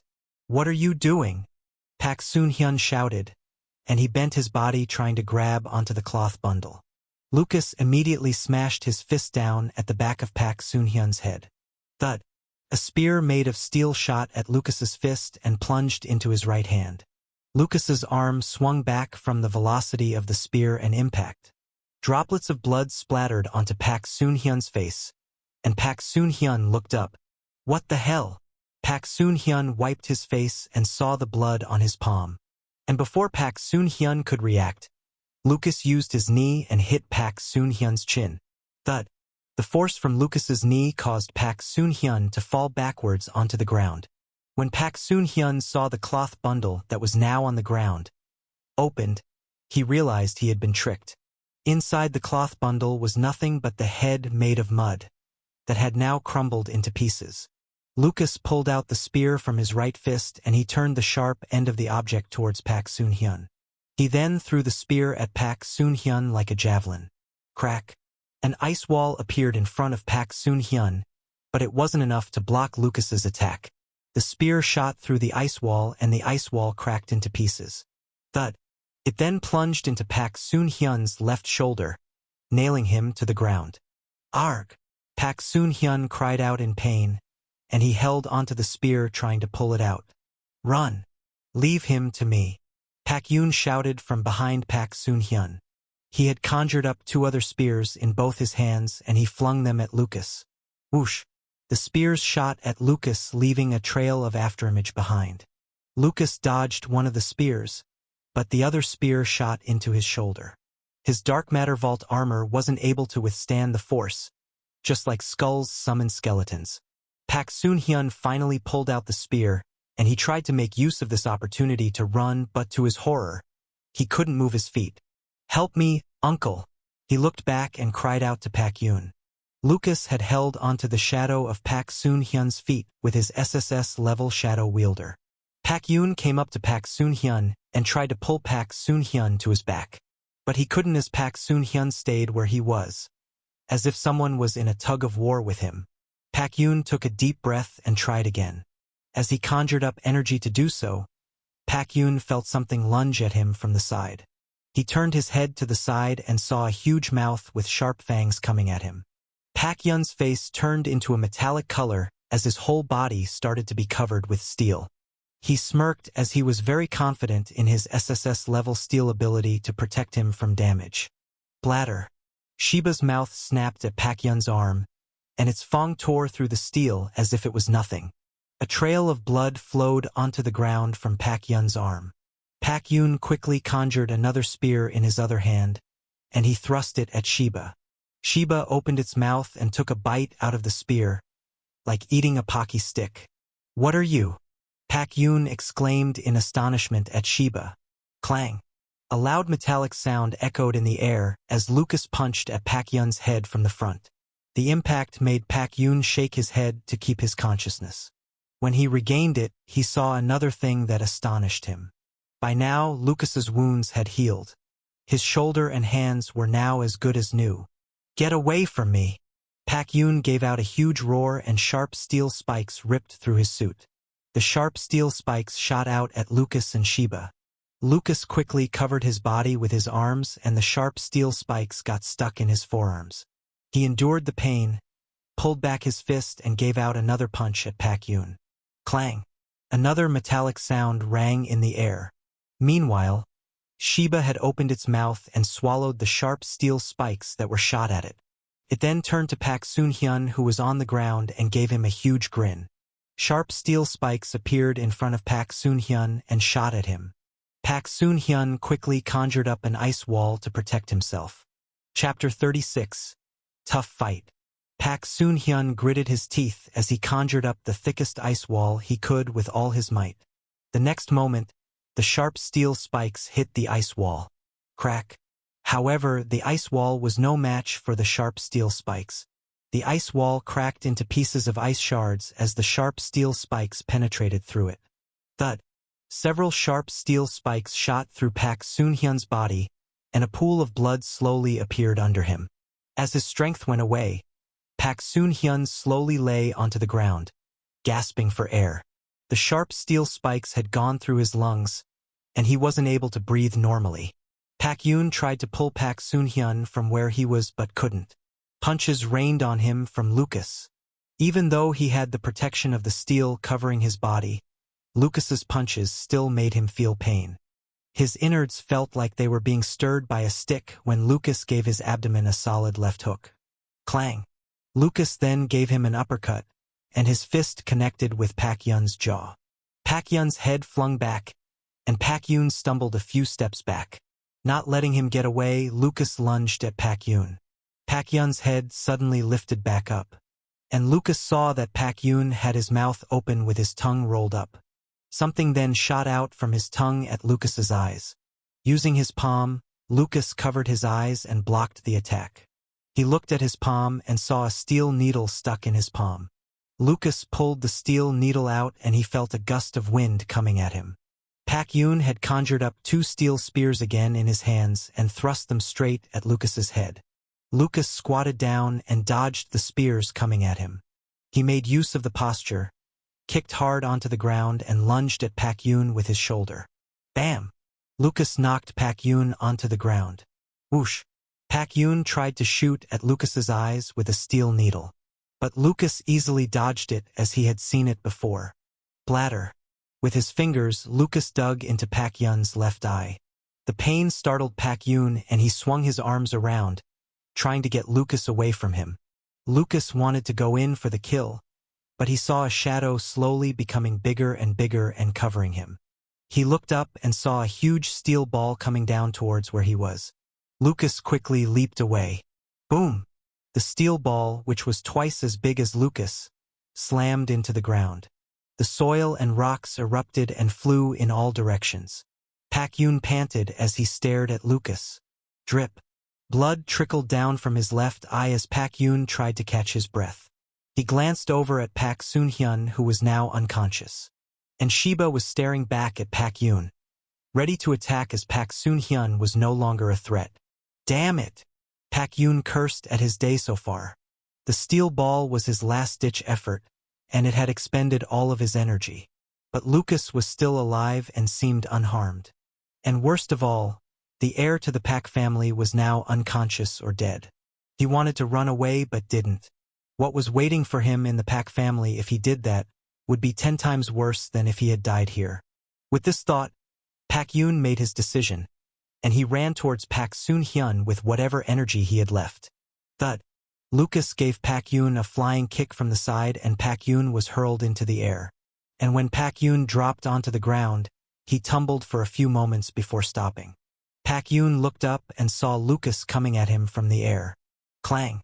Lucas's fist landed and the impact made Pak Yun's head deformed. A portion of Pak Yun's right face caved in. Arg! Pak Yun held onto his right face and cried out in pain. It was, however, not over for him. Clang! Clang! Clang! Lucas started to pound his fist onto Pak Yun's head over and over again. He didn't stop until he heard a familiar sound erupt in his mind. Ding! Slaughter points plus 400. Current slaughter points 2800/3000. Host level 3. Current abilities 3. SSS level Physique. SSS level Shadow Wielder. SSS level Summoner. Now that Pak Yun was taken care of, Lucas turned and walked towards Pak Soon-hyun. Sheba jumped excitedly as Lucas came nearer. He got next to Pak Soon-hyun, squatted down and took off the skeleton mask. Slap. Lucas gave Pak Soon-hyun a slap and the pain woke Pak Soon-hyun up. Pak Soon-hyun's eyes opened in horror when he saw Lucas's face staring down at him. He glanced around and his heart sank when he saw Pak Yun's body lying not far away from him. Someone help me.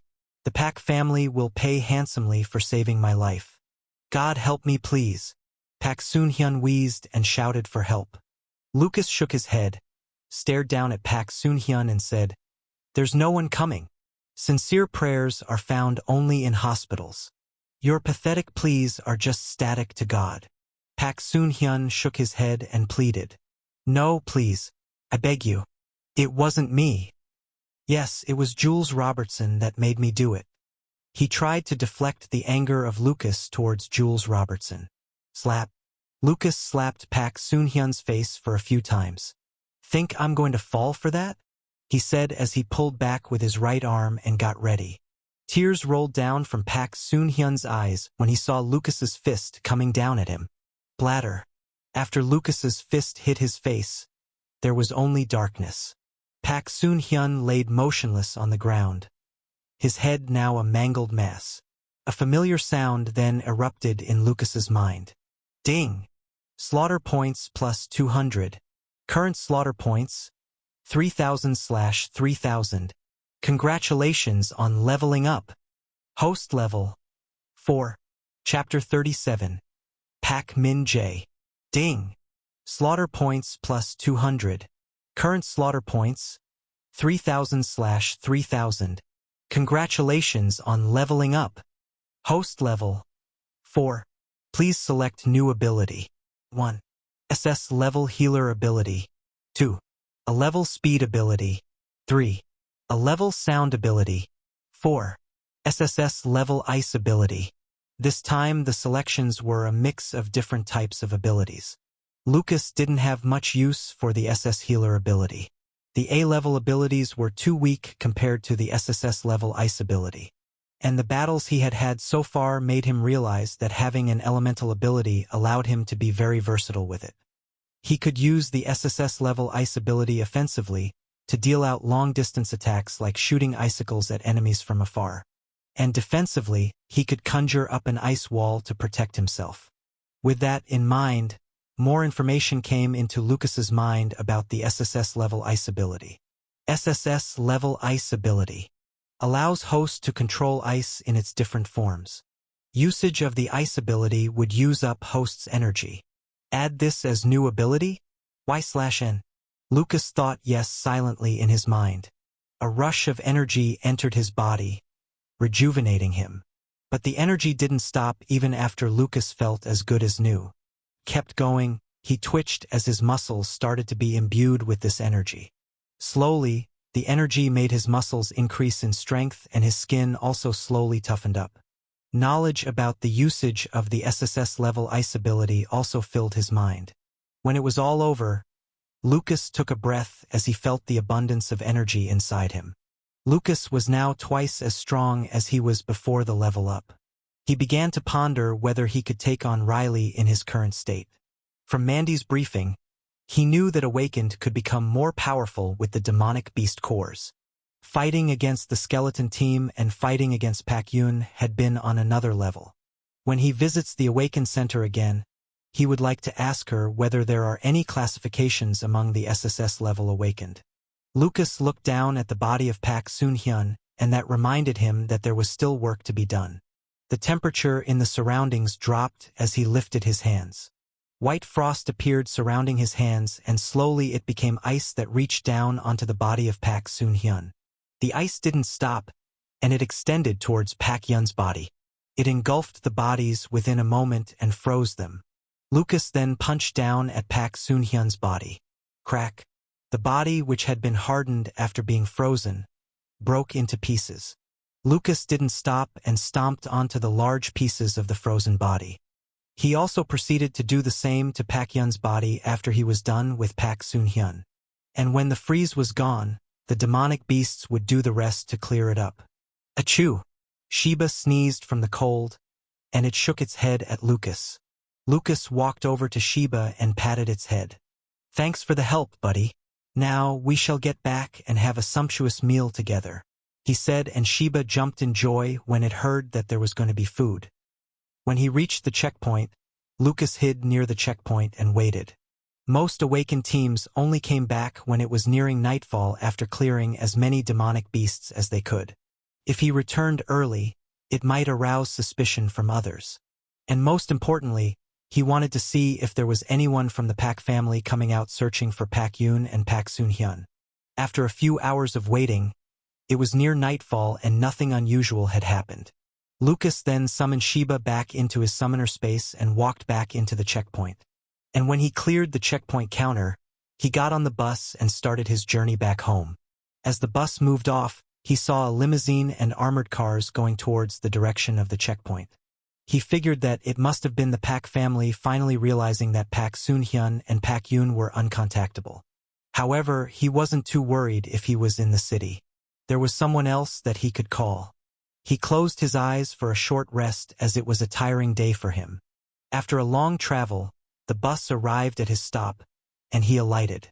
Lucas continued with his usual ritual of buying groceries to prepare for a sumptuous meal.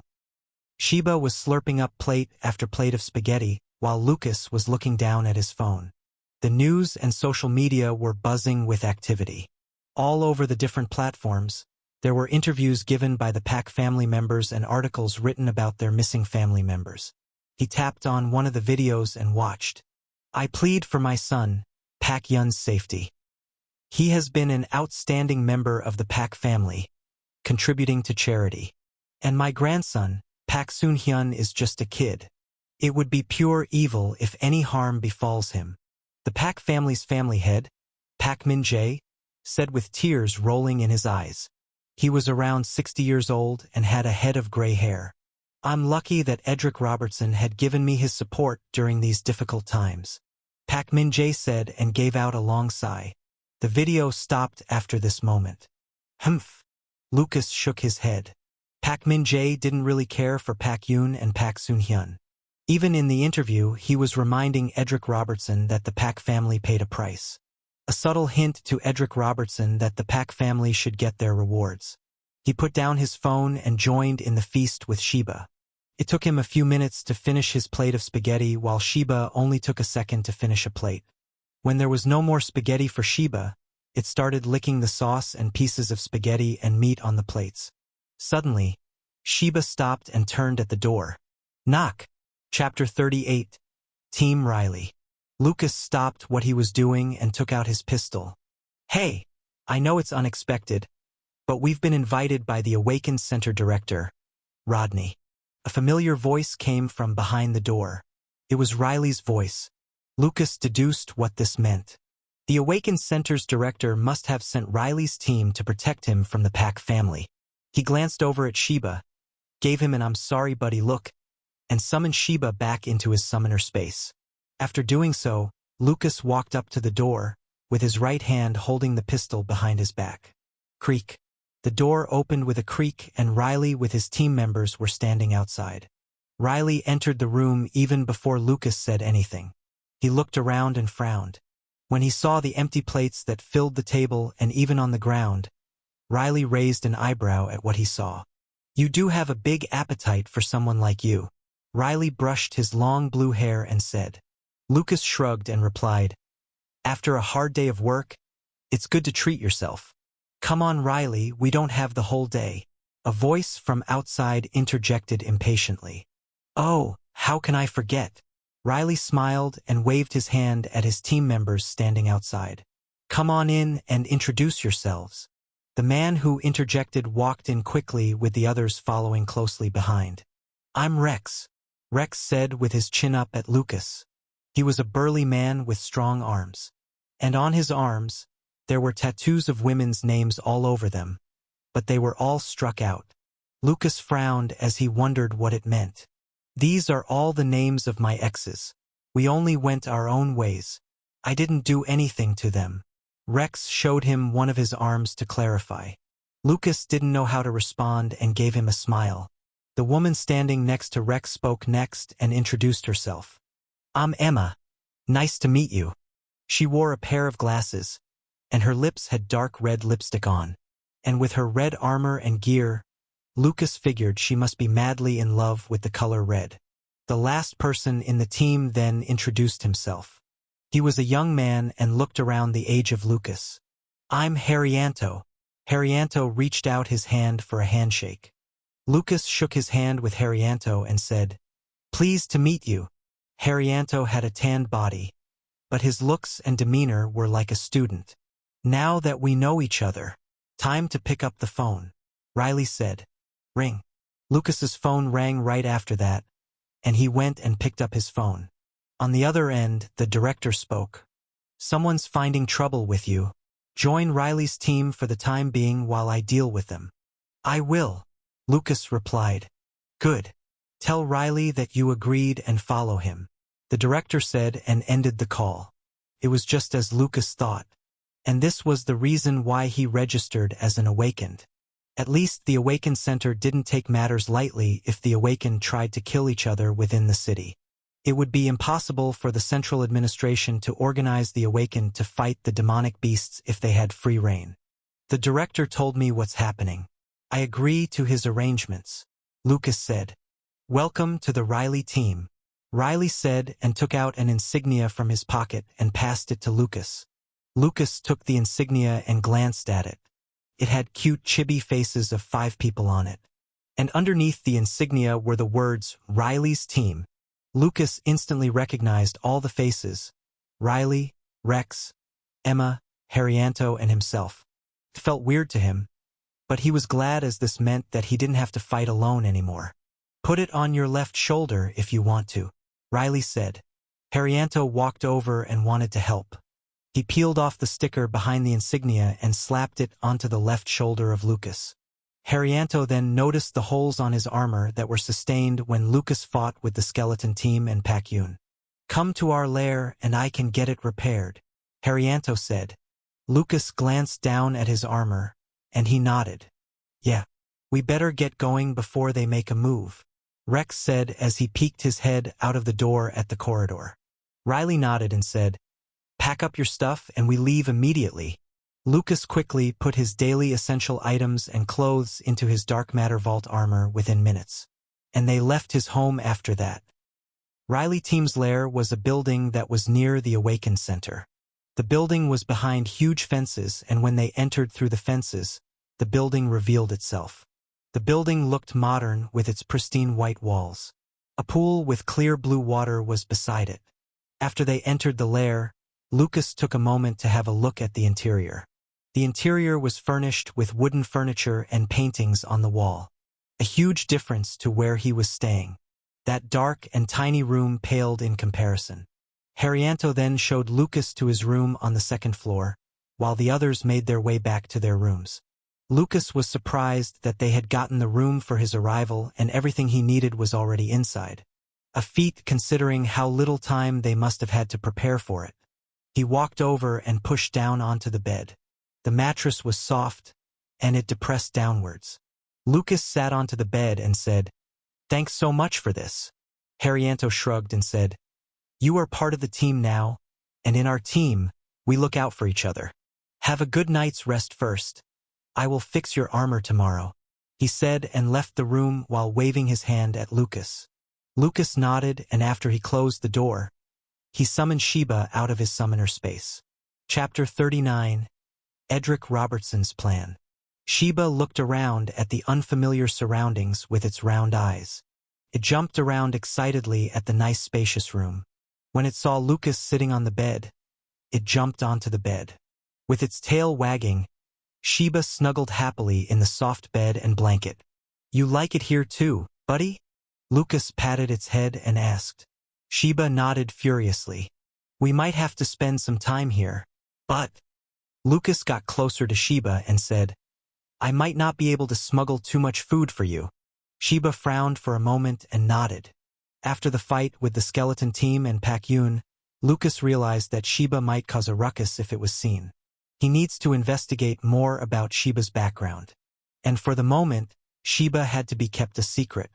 After a tired day, Lucas and Sheba got to bed early and rested for the day. Meanwhile, Rodney made a call to Pak Min-jae and was waiting for Pak Min-jae to pick up as the phone rang. Tap. He tapped his fingers on the desk impatiently. Finally, the phone was picked up. "Pak Min-jae, what do you think you are doing? Asking your man to be roaming on the streets with all their gear?" Rodney said. "I lost my son and grandson, and my men are just out searching for the person responsible." Pak Min-jae replied with impatience. "Let me remind you that I have the authority to apprehend you if you harm an awakened, taking the law into your own hands. I don't care what you and the ex-director's relationship was. That corrupted piece of shit is gone. I'm the one calling the cards now." Rodney gave his warnings to Pak Min-jae. The laws were strict within the city to prevent the awakened from killing each other, and Rodney could activate the security forces and soldiers when needed. Pak Yun escaped due to the Pak family's close relationship with the previous director. But Pak Min-jae had underestimated Rodney's resolve in keeping things running clean. There was silence on the other end of the call as Rodney waited for a reply. Pak Min-jae clenched his fist and stared blankly at the picture of his family on his desk. Even though he didn't feel much for Pak Yun and Pak Soon-hyun, they were still members of his family. Blood and flesh as a pack. Pak Min-jae took a deep breath and said, "I understand. I shall call back my men." "Good. Next time don't even think about it," Rodney said and put down his phone. He glanced up at his secretary and said, "Check on the Pak family's men. See if they are indeed being recalled." The secretary nodded and got to work. After putting down his phone, Pak Min-jae looked up and instructed, "Recall the men. But what about?" One of the family members wanted to say something but stopped when the cold stare of Pak Min-jae fell upon him. "We will have to do it covertly," Pak Min-jae said as he knew he wasn't able to go against the numerous security forces and soldiers alone. His phone rang again before he could continue. Pak Min-jae picked up his phone and glanced at it. It was Edric Robertson. Did the interview work? Pak Min-jae pondered before he accepted the call. He had tried to remind Edric Robertson why Pak Yoon and Pak Soon-hyun were missing. And that was all because of Edric Robertson's precious son. Either Edric Robertson was about to offer him something, or Edric Robertson was going to be pissed off by what he did in the interview. Pak Min-jae had made a gamble, and he hoped it was the right one. Pak, my old friend. My condolences for what had happened, Edric Robertson said. Pak Min-jae leaned forward with what Edric Robertson had said. I'm guessing Rodney, that old fool, had called you to stop. Edric Robertson continued. I guess we all have people in the Awaken Center, Pak Min-jae said. However, I'm going to propose something to you, for what Pak Yoon and Pak Soon-hyun had done. Don't listen to Rodney. I need you to mess up the place. Create a show everyone will not forget. Edric Robertson said to Pak Min-jae's astonishment. What was he proposing?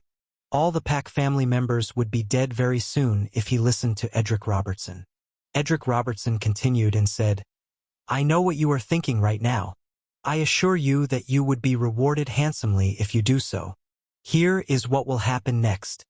Pak Min-jae's expression changed, and his eyes opened wider and wider as he listened to what Edric Robertson had planned. He felt cold sweat on his back. For someone his age, he thought he would never be surprised or shocked by anything anymore. But what Edric Robertson had in store blew his mind. He had to put one of his hands on his desk to steady himself and calm down. There was silence for a few moments as Pak Min-jae pondered Edric Robertson's offer. And now that Edric Robertson had let him know of the plan, Pak Min-jae knew he couldn't really back out. There was no way Edric Robertson would let him live now that he knew.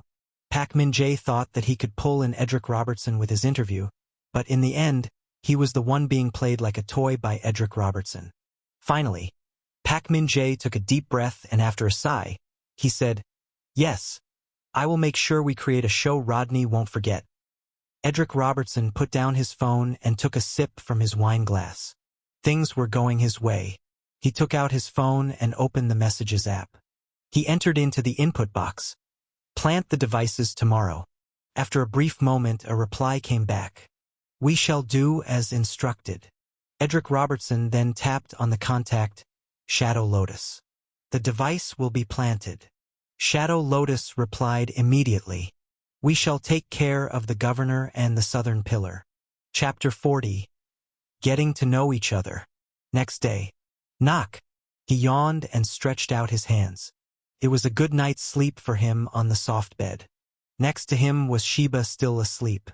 He summoned Sheba back into his summoner space and walked over to the door. Good morning. Emma was outside the door. She was in a red t-shirt and red shorts. Morning. Lucas greeted her back. Come on down for breakfast after you've washed up. Emma turned around and waved for him to follow. Lucas nodded and he went to the toilet in the room to wash up. After he was done, he went down to the first floor for breakfast. Morning. The rest of the team greeted him when they saw him. On the dining table there were eggs, bread, sausages, bacon, ham and sandwiches. I didn't know your preference, so I hope you like it, Emma said and took a bite of her sandwich. Lucas also smelled the aroma of coffee as Riley passed him a mug. Here, Riley said and got back to his seat. Hurry and eat. You must be starving by now. Riley looked at Lucas with a concerned look. The empty plates which Riley saw in Lucas's place convinced Riley that Lucas had a huge appetite. Lucas didn't know what to say to Riley, so he nodded and joined in at the table. When he saw everyone engrossed in their food, he quietly hid some of the food into his dark matter vault armor. Riley was shocked when he saw Lucas finishing his food so quickly. You need more, he said as he pointed at the empty plates in front of Lucas. I'm full already, Lucas replied. Haryanto then chimed in and said, Find me in the basement with your armor since you are done. Let me get your armor fixed. Thanks, Lucas said, and he went up to his room and changed out of his dark matter vault armor. The basement was full of equipment and electronics. There were also weapons stored in their racks. Haryanto was working on something else when Lucas arrived. Here, Lucas passed his dark matter vault armor over to Haryanto. Haryanto took the dark matter vault armor and got to work. His hands glowed and the chips and other materials on the workbench started moving on their own. They flew and attached onto the holes in the dark matter vault armor. Slowly, they morphed and patched up the holes. And soon, the dark matter vault armor looked as good as new. Lucas was surprised at how easy it looked. Looks like you had some tough battle with someone who was at adept mastery. Haryanto handed Lucas back his armor and said, "Adept mastery?" Lucas asked. Haryanto tilted his head and asked, "Did you not learn this in school after you went through the awakening process?" No. "I dropped out before that," Lucas said. "That explains a lot." Haryanto patted Lucas on his shoulder and said, "As you get stronger with the demonic cores, you gain more mastery over your SS or SSS level abilities. There are 5 levels you can ascend: Novice, Adept, Expert, Mastery, and Transcendent. With each level you are more powerful and have more mastery over your abilities. For some, their abilities get leveled up. Your armor can withstand attacks from someone that's at Novice level. So, those that caused the damages must have been someone that's at least at Adept Mastery." Lucas noted down everything Haryanto had said. Pak Yoon and the man with the skeleton mask must have been someone that's at least at Adept Mastery. "Thanks for letting me know," Lucas said. He was genuinely glad that not only his armor was fixed, but he also didn't have to go and find out from Mandy. Haryanto smiled and said, "You knowing more ensures our team's survival too, so it's beneficial to all of us." When Lucas got back up to the first floor, Emma and Rex were having a duel out in the garden, with Riley watching at the side. Lucas went up to Riley and watched the duel between Emma and Rex. Rex's body had turned into rocks, and he was smashing his now huge fist at Emma. Emma danced around quickly, leaving a trail of red behind her. When she appeared behind Rex, she opened her mouth, and red smoke came out of her mouth. Rex quickly leaped away. The red smoke, when it touched onto some of the flowers in the surroundings, caused the flowers to wither and decay. Emma wanted to lunge at Rex, but Rex conjured up a wall made of rocks protecting him from Emma's poisonous smoke. That's their ability. The other team members are actually just as powerful as me with their SS level ability, Riley said and glanced at Lucas. "I sincerely hope you can stay with our team after this. If you want to, you can keep the demonic beast cores you harvest." Riley made an offer no one could resist. Working with one of the most powerful awakened teams in the city and getting to keep the spoils was a no-brainer to anyone. Lucas felt at home with them, and he was planning to join an awakened team anyway. He didn't think for too long before he nodded his head and said, "I'm in." Riley's eyes opened wide, and he reached out his hand for a handshake. "Welcome to the team." Lucas shook hands with him, this time joining the team for real. "Riley," Rex shouted at Riley. "How about you and Lucas have a match and see who's better?" Rex said with a grin. Riley rolled his eyes and ignored him. Rex had been eager to find out who's stronger ever since Lucas was able to break Riley's record. "Maybe you should focus on beating me first." Emma tapped hard on Rex's back and walked back into the building. "I didn't lose. I just accidentally slipped." Rex waved his hand in objection and followed behind her. But Emma didn't bother and picked up an iced tea to cool herself down. Riley's phone rang. He picked it up and Lucas noticed Riley's expression turned into a concerned look. "I will see to it," Riley said and looked at everyone. "It seems like the Pak family has gone full-on crazy.